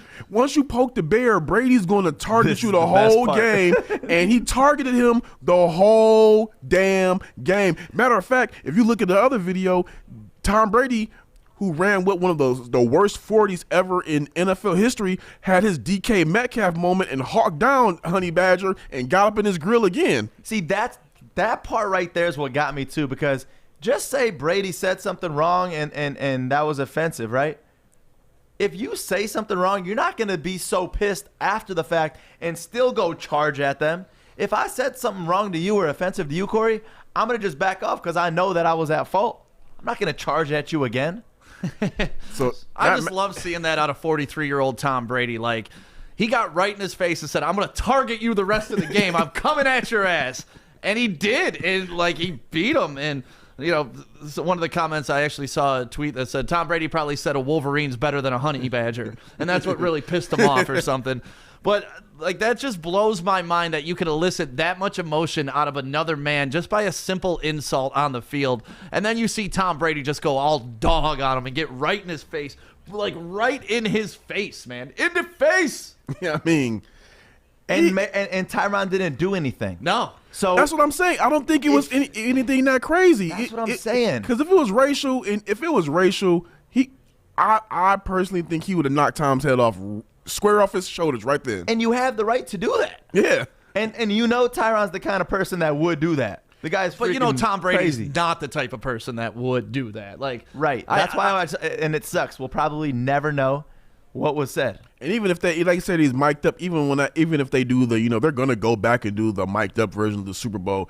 Even if he did, I doubt the NFL lets that part get played. I hope we find out what he said, I and I hope hope it's like the lamest shit ever. Like, yeah, your mama's got cornrows or something like that. Like, just something so ridiculous that doesn't offend anybody. But it, like Tyrann Mathieu, like it tore him apart. Or like, yeah, I know you used to be on food stamps. Or like something so personal to him that like I never saw that side of Tom Brady before. Like. Either way, though, we're going to lose respect for one of these individuals. No, they're competitors. It's the Super Bowl. Yeah, I know, but I don't want to look at Tyrann Mathieu as being soft. And I doubt Tom Brady said anything racial or anything like that. But if that were the case, I'd be mad at him for saying that, too. So speaking of Tom Brady, Corey, and we talked a little bit earlier about you on social media trying to start some conversations. I got a quote here from Corey. Okay. It says, they say you can't be pro-black and root for Tom Brady. So is LeBron James no longer pro-black? What did you mean by that? It's really simple. So a lot of my friends, we get into these kind of conversations, and I really hate the whole questioning another person's blackness or anything like that. I think it's pretty damn dumb. But a lot of guys, they say, how can you root for Tom Brady? And he's friends with Donald Trump, and he voted for him and everything like that. Like, how can you root for somebody like that? And I'm like, because I'm an adult and can compartmentalize. Yeah, and I'm just like, I don't give a bleep who you vote for. I wasn't a fan of the guy, but at the same time, it's like me. I like to watch my sports and just like the athlete. Like, I like Floyd Mayweather, the boxer. The person, I think he's ass. I think he's a trash human being. So I just try to keep that, when it comes to my sports, try to keep that little buffer there. But the same people who hate, Tom Brady because of that, first off, they don't hate Tom Brady because of who he votes for. They hate Tom Brady because he kicks all their favorite QB's asses. So they try to use these little stupid logics to make something make sense, and a lot of those guys are LeBron James fans. LeBron James is very open in his support for Tom Brady because they're both let's just be real, they're both greats, and they both been to numerous finals, Super Bowls, and I'm like, okay, so wait a minute. LeBron James, to me, is as pro-black as they come. I mean, we've seen what he's done in the communities, how outspoken he is on black issues. So if he's cheering on Tom Brady, is he no longer pro-black? Because you're coming from my blackness because I think Tom Brady's great. So is LeBron James no longer pro-black? I'm just trying to see where the needle moves on this. The concept of coming for my blackness just cracks me up. Like, I could never look at somebody and be like, that guy's trying to steal my whiteness. Like, it isn't a concept for us. You know? And you know what? It kind of goes back to, there was an episode of The Fresh Prince of Bel-Air when Carlton was trying to get into a fraternity, and the guy was saying that he wasn't black enough because Carlton lived in an affluent. Banks in that one too. Yeah, what's up, Tyra? and because the Carlton lived in an affluent neighborhood and whatnot, and he's like, wait a minute. Just because where I came from doesn't make you any more black than me. We're both trying to jump the same hurdle, so why are you tripping me up? Right. That literally exactly what he said, said, like yeah, word for word. Yeah, that episode was hilarious. So that was the one where Will Smith was trying to take shots with the football player too. No, that was a different one. That was a different one? Yeah, that was a different one. Because Okay. this one, they were both trying to join a fraternity. The other one was when he was trying to get Tyra back from that the football player. Yeah. And he was taking them shots and went up in the cemetery. Oh yeah, wound up in the cemetery and had like a dream. What a weird show that was. Yeah. But no, it blows my mind when the topic of race gets brought up, and if a black person believes this thing, it's like, oh, then you're not really black, and it's like, well, what the hell?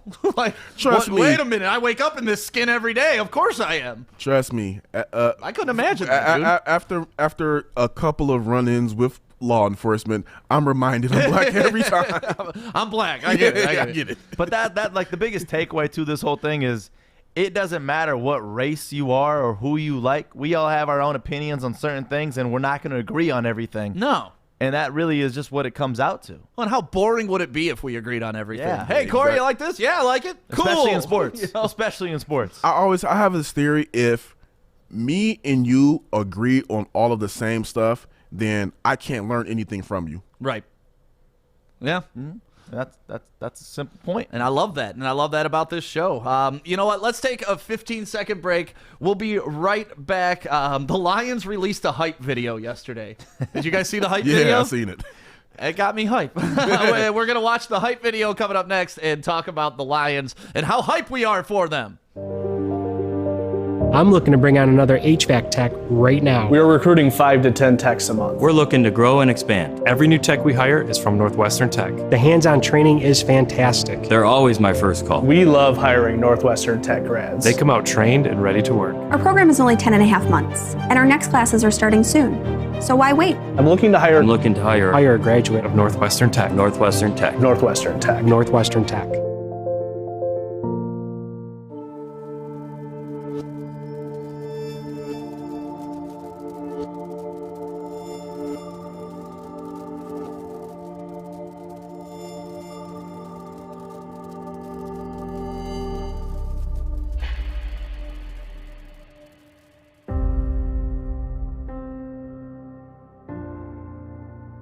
Anybody that been to another introductory press conference you're probably saying, I've heard it all before. I've heard this before.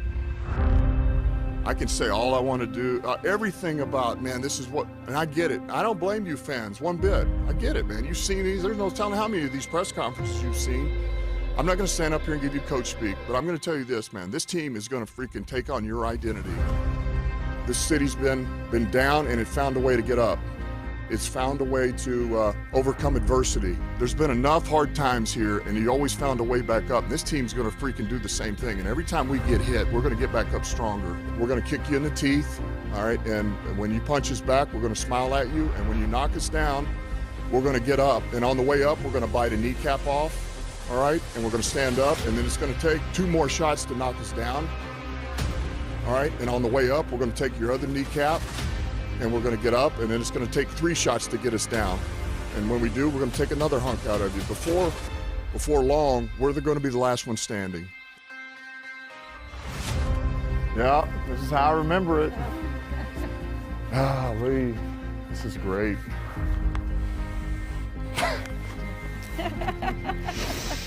Thank y'all.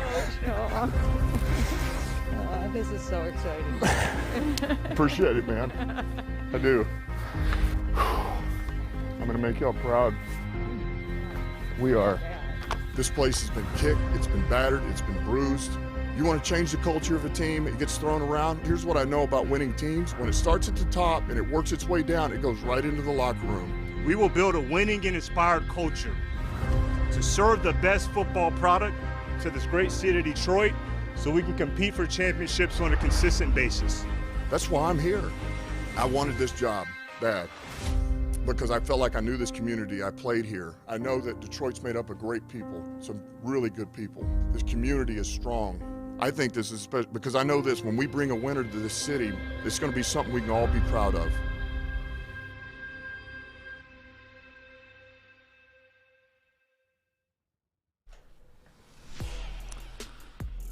I just sat here with a smile that whole time watching that video.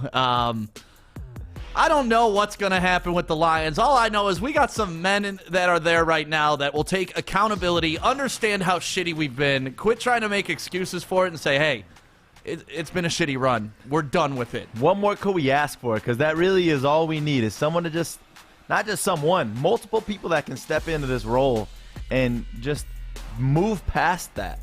You know, the Lions, of course the Lions tweeted this video out, but if you go back and watch that video on your own, if you look around the 140-minute mark, Dan Campbell damn near breaks down. Yeah. And I think if you look at that and then you go watch his press conference again, it gives a lot of context to how he was just overly emotional all over the place, because you can look on his face. He didn't just want to be a head coach. He wanted the Lions job. And not many people want to be here.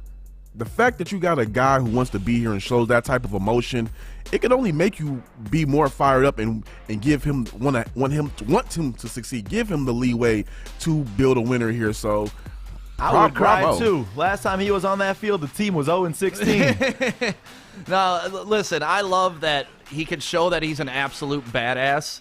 And he can show that he can cry out of happiness. Like, you need that depth of emotion. If you're going to be that emotional leader, you can't just be one way. You gotta be it both ways. And the fact that he cares, the dude cares. Like, say what you want about him, he cares. And yes, that doesn't result in wins because a lot of people care. But I also think, like, a Matt Patricia, he didn't give a shit about Honolulu Blue. He didn't give a shit when he walked into that practice facility. It was a job. Yeah, it was a job. That was it. It was his next job. Like, oh, I got my head coaching job. For Dan Campbell, this is an opportunity to give the city something that I've never seen in my entire lifetime. And he knows that if these people can accomplish this, they will have the key to the city. They will have statues built to them, and he understands the gravity of what we as Detroit fans have been through. We've heard it all. We've heard the excuses. We've heard the reasons why they're not winning. We've heard, oh, just one more year. Give us this. We need to change this. And these guys are all taking accountability and being like, listen, you've heard all that shit before, and it doesn't matter. I could sit up here and tell you, yeah, we're going to be great, but we got to get it done. And Dan Campbell going to get it done. Dan Campbell has done something that previous coaches have not done, even Jim Caldwell. Dan Campbell has winning over the fans by instilling hope.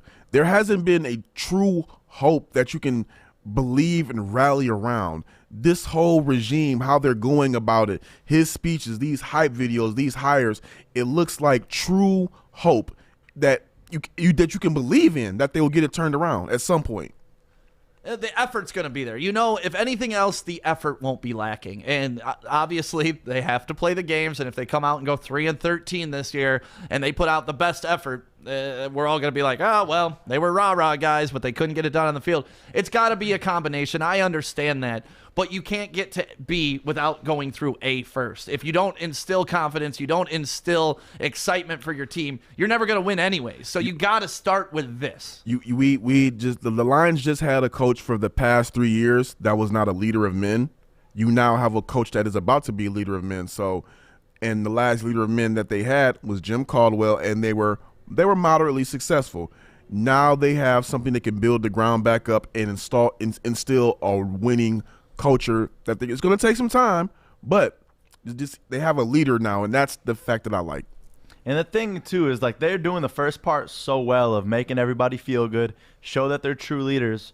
Now the next biggest part is the reason why we really hired them was because they have experience, they have talent in getting the right players, because we can't just expect, oh, the leadership is going to get us some victories, because look at who we got. We don't have the best of the best talent right now, and you know, we brought people there that are great recruiters, and hopefully this offseason we can get us the missing pieces that we need.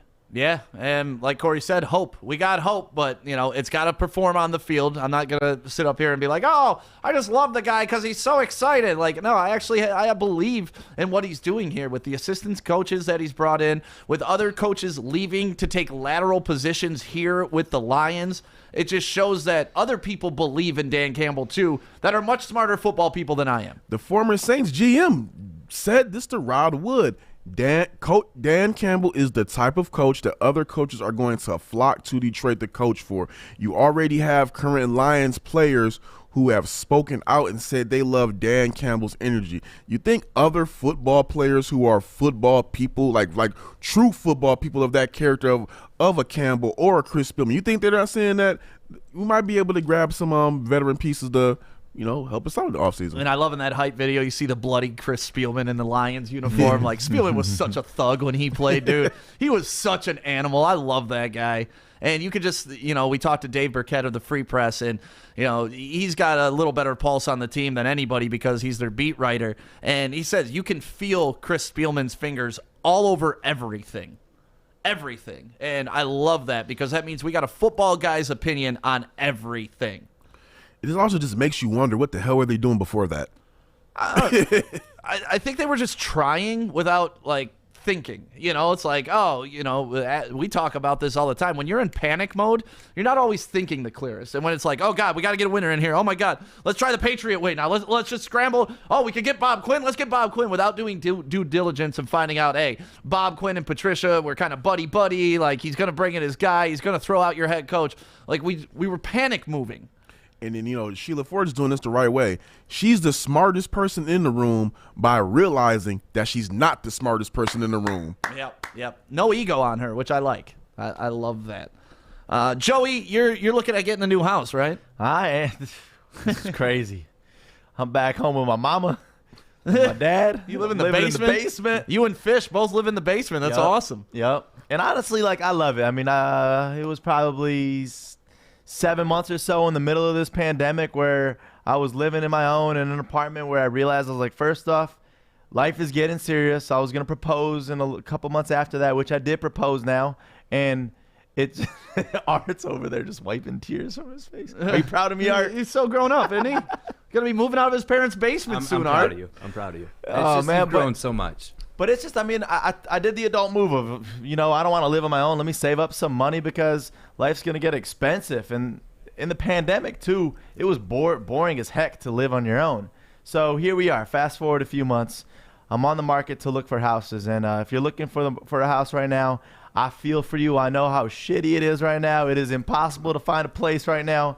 If you're selling, screw you, give us some discounts because people are just raping the world right now. And I know I shouldn't use the word rape like that, but pricing wise right now, I should just stop right now. But you said it was bad enough, and then you reiterated it and pointed it out. You could have just blown by that.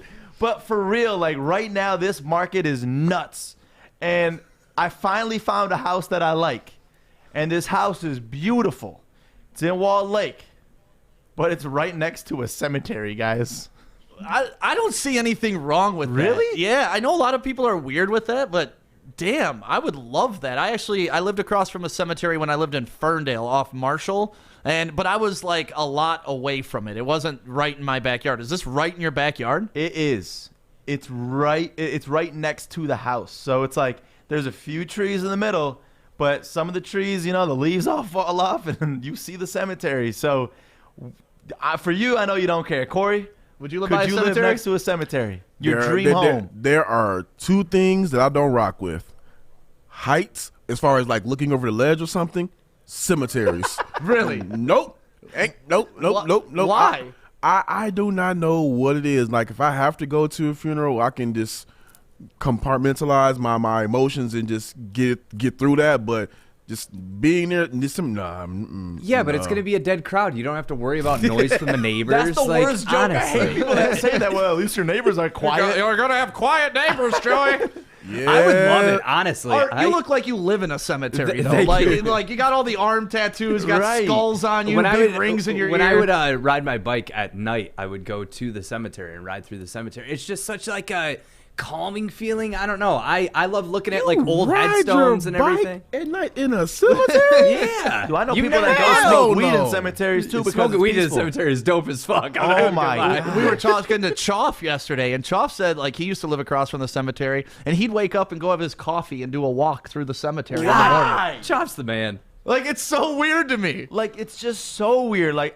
The only way I do this is if I could have trees that will fully cover it. And now I'm starting to realize that trees aren't cheap either. You are a diva. What a diva. Only way I would It's be a near cemetery. It's just cement blocks and dead people. Get over it. I'm Like not- the I'm- house value's got to decrease a little bit, right? I'm not being near any type of cemetery unless there are trees in a raw cone.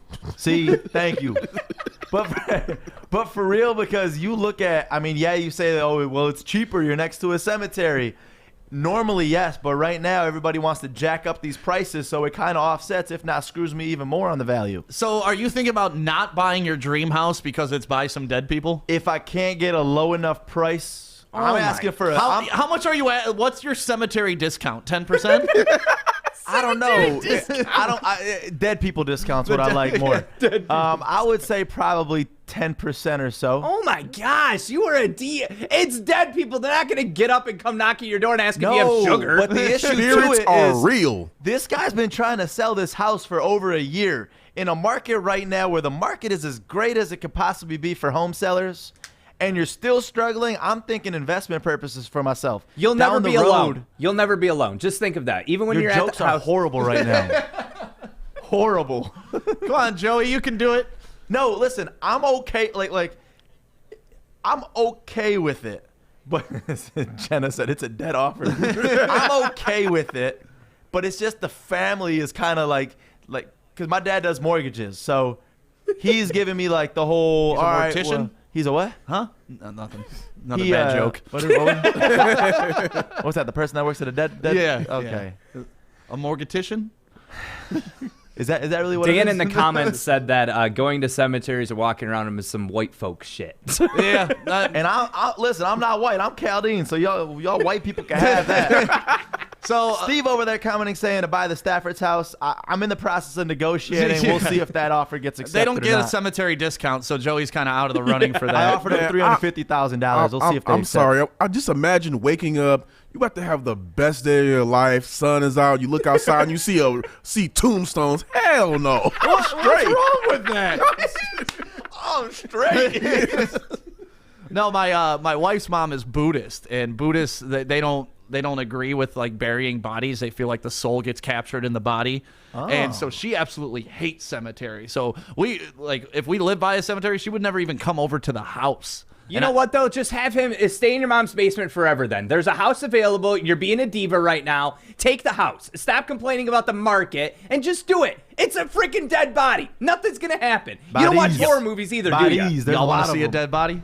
Y'all want to see a dead body? This too. It's like, it doesn't scare me, but imagine like watching these scary movies and all of a sudden a cemetery pops up. Oh my or something. gosh, you're my I'm wife. Terrified. Jesus Corey, God. stand up for me. I know you feel me on this. Hey, I you know what? I usually try to leave you out to dry on some stuff. I'm with you on this one. Screw that.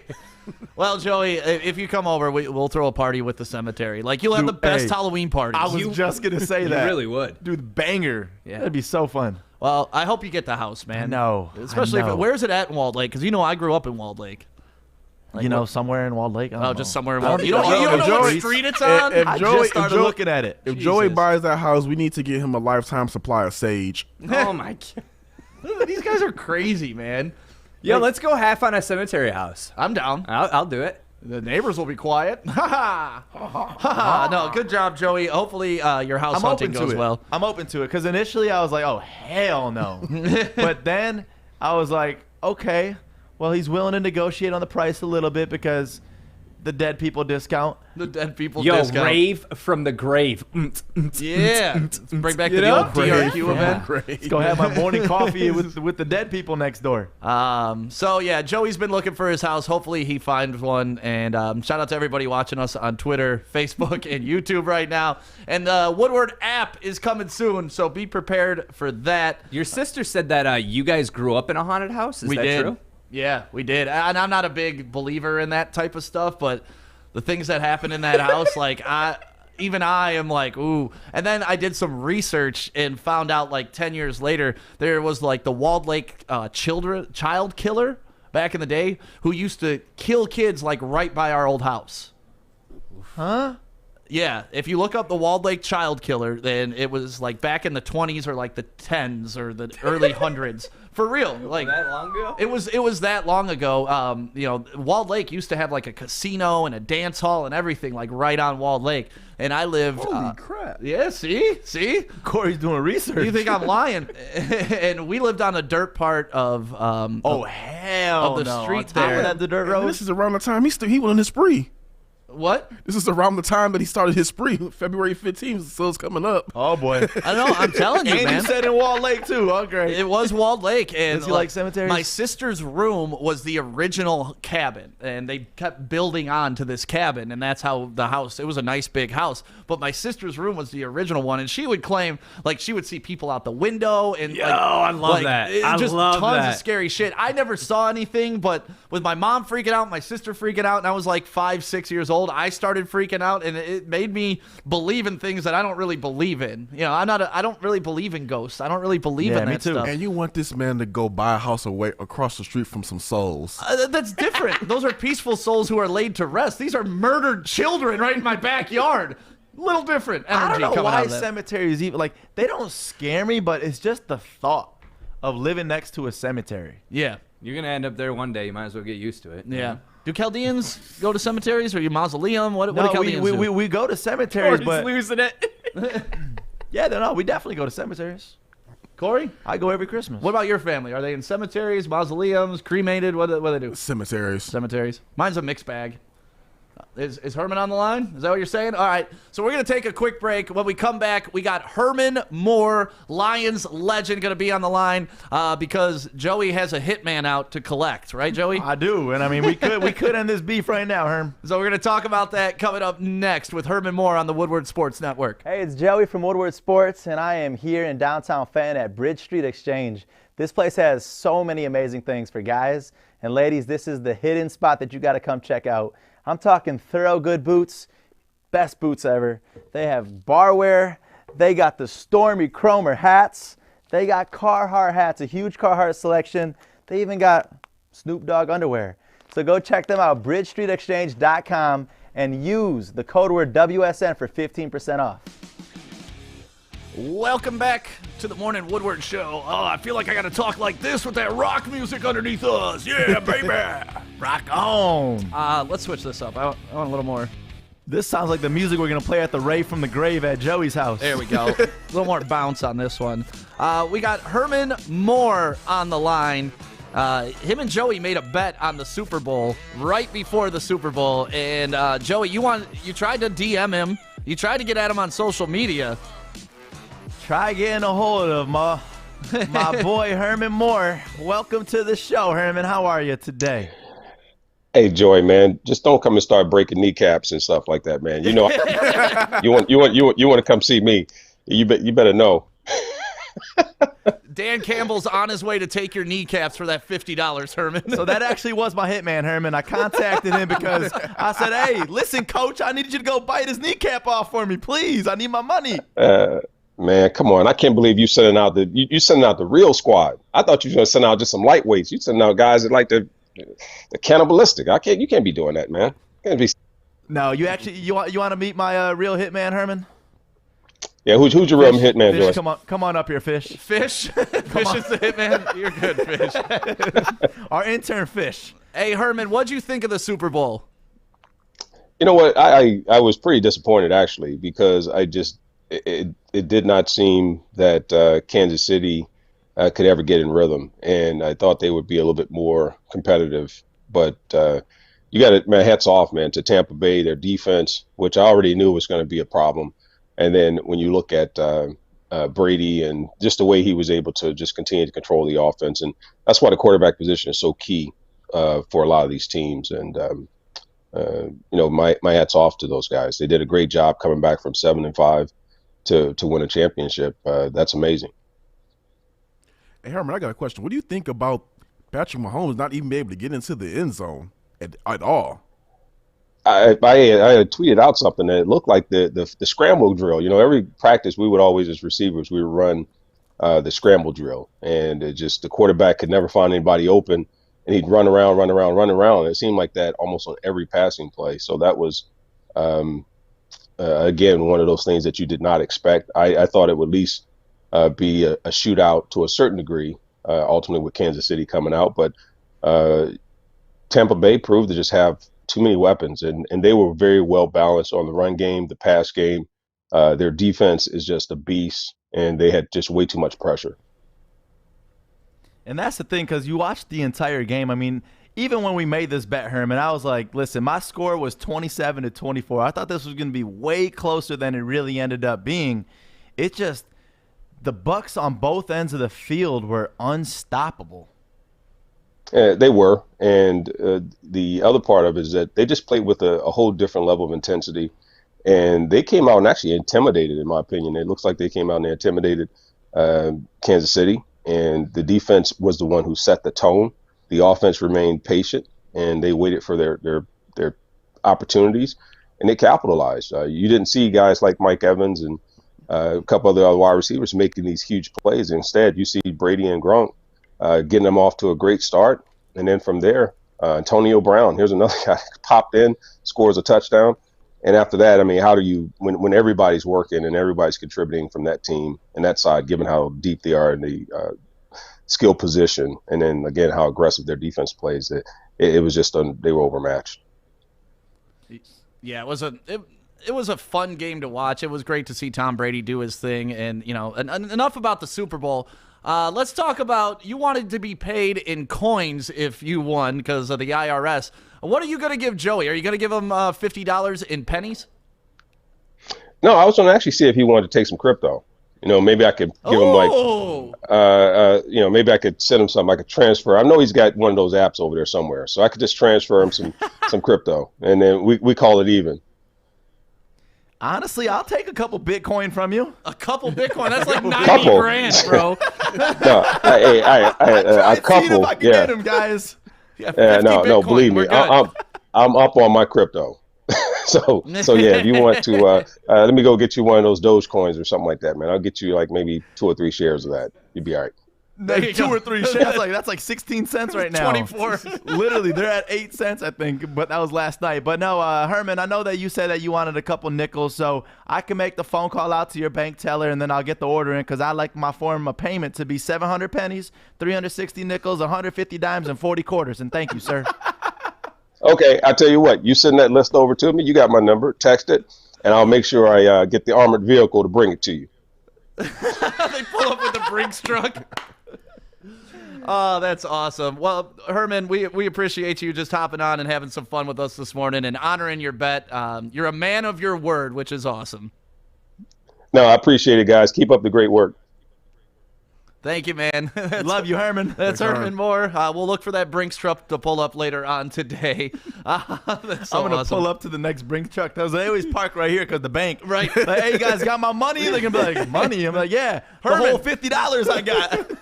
I love that you asked for a couple Bitcoin. It is now 9:50, so y'all know what that means. You know what? Let's take 15 seconds and let's come back. Fish's Facts is on the way next.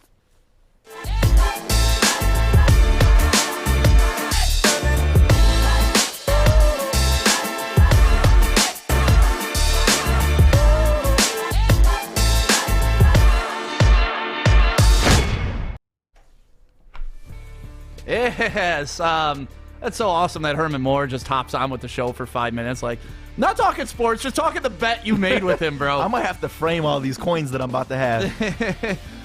Well, it's 9:50, so that means intern Fish, who is internationally known to rock a microphone, steps on and shares with us sports facts. And Fish, what kind of sports facts do you have today? All right, well, over the weekend, so 2 weeks ago they released bombshelled Messi's salary. Yeah. So over the weekend, ESPN FC did a comparison to Messi, Patrick Mahomes, and LeBron James's salary. Oh, wow. So, and this is an American, so you're excited, Art.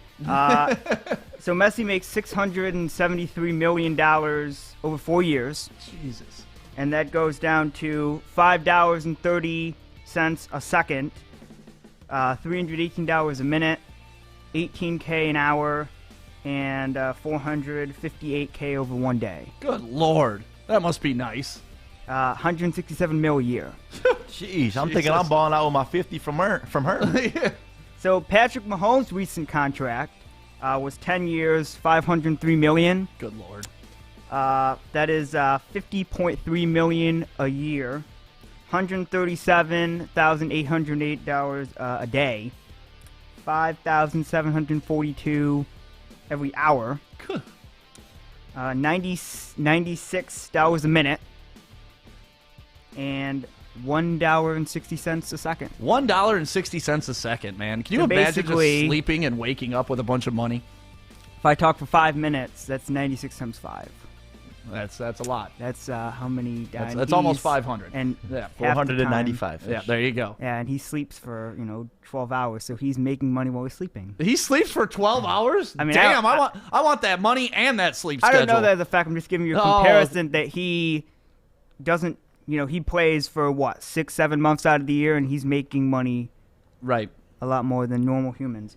So here's LeBron James. He had a 2-year contract at $85.7 million. Over 2 years. 1 month is 3.57 mil. 1 day is $117,397. Okay. 1 hour he makes $4,891. 1 minute he makes $82. And he makes $1.36 a second. So of those three, who would you rather be, Fish? Would you rather be Patrick Mahomes? Would you rather be LeBron James? Or would you rather be Messi?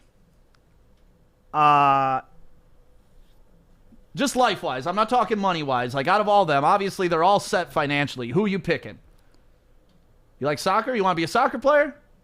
I don't know. I mean, Messi's got stuff going on. He's not happy at the club, so he's probably in the worst state. Okay. In terms of You're going philosophical on this. I love it. I love it. I was going all with LeBron James. I think he's happy where he's at. Patrick Mahomes is devastated now, so you'd probably choose LeBron James. All right. In terms of emotional state. Yeah. Fish is like, well, LeBron James has a bald spot, and I really like my hair, so I don't want my bald spot, so I don't want to be LeBron James. That's awesome. And you got any bets for today, Fish? Yes, I do. All right. Give me one bet for today. So the Pistons play the Nets. Yep. The over-under is 232.5. I will go under. You're going to go under on your bet I'll today? go under, yes. All right. The spread is 8.5 to the Nets. I'll go Pistons. Pistons to cover the spread. Really? I think the Nets are going to blow us out the water tonight. Without KD? They still have Harden and Kyrie. Like, let's not forget, they could lose 2 of those big 3 and still have some great teams. So, I don't know. all right, Something just tells me the Nets are not as good as they seem. Okay, I like it. They can't play defense for shit. We know that, but their offense can it's score. the NBA. No one plays defense. You are 100% right, For Fish. real, though. That is the biggest Fish fact of the day right there. And that now- the NBA does not play now defense. we got college games going to the 90s. Yeah, defense is no longer a part of I basketball. used to love watching those college games in the 60s. It was so much fun to watch. Yeah, remember when the Pistons would hold teams to like 67? They do 8 games under 60 points during the 04 season or 05 season. That was amazing to watch. Well, thank you, Fish, for your facts. Thank you for your bets. We appreciate you here, and this is Intern Fish for everybody who's just watching right now, getting to know the morning show. Thank you for tuning in every morning, 8 a.m. to 10 a.m., and we got to give a big shout-out to Grow Green. If you're looking at making your own grow room, growgreenmi.com. They have everything that you need, and you can also go out to their warehouse where they have tons and tons and tons of stuff for you to get. Right now you can get great deals on your soil, you get great deals on your lights, and if you mention Woodward Sports, they're going to hook you up with a free t-shirt while you go out there, or if you call them and let them know you came from Woodward Sports, they'll hook it up too. Grow Green MI. If you're thinking about growing in your house, it's the only place I would get my equipment from, for real. Yeah, and Fish was over there talking all about how much money all these players make. Imagine a career where you can have endless limits on how much money you can make, and I'm talking Northwestern Tech. This is an industry that is booming right now. You make as much money as you want because it's all about getting the jobs and building your brand, and Northwestern Tech is the place to help you get started. Learn about their 10.5-month HVAC program. It's all hands-on. northwesterntech.edu. You ready, Stick? You ready for your dumbass of the day, Joey? This one I know means a lot to you. Oh, man. Yeah, I found this dumbass. And actually, my fiance was talking about this one. So when my fiance is hearing about something like this, you know something really is going wrong. So this woman is named Ms. Brown. And you guys ever use Gorilla Glue? Gorilla Glue? Yeah, no, it's great. Yeah, what did you use it on?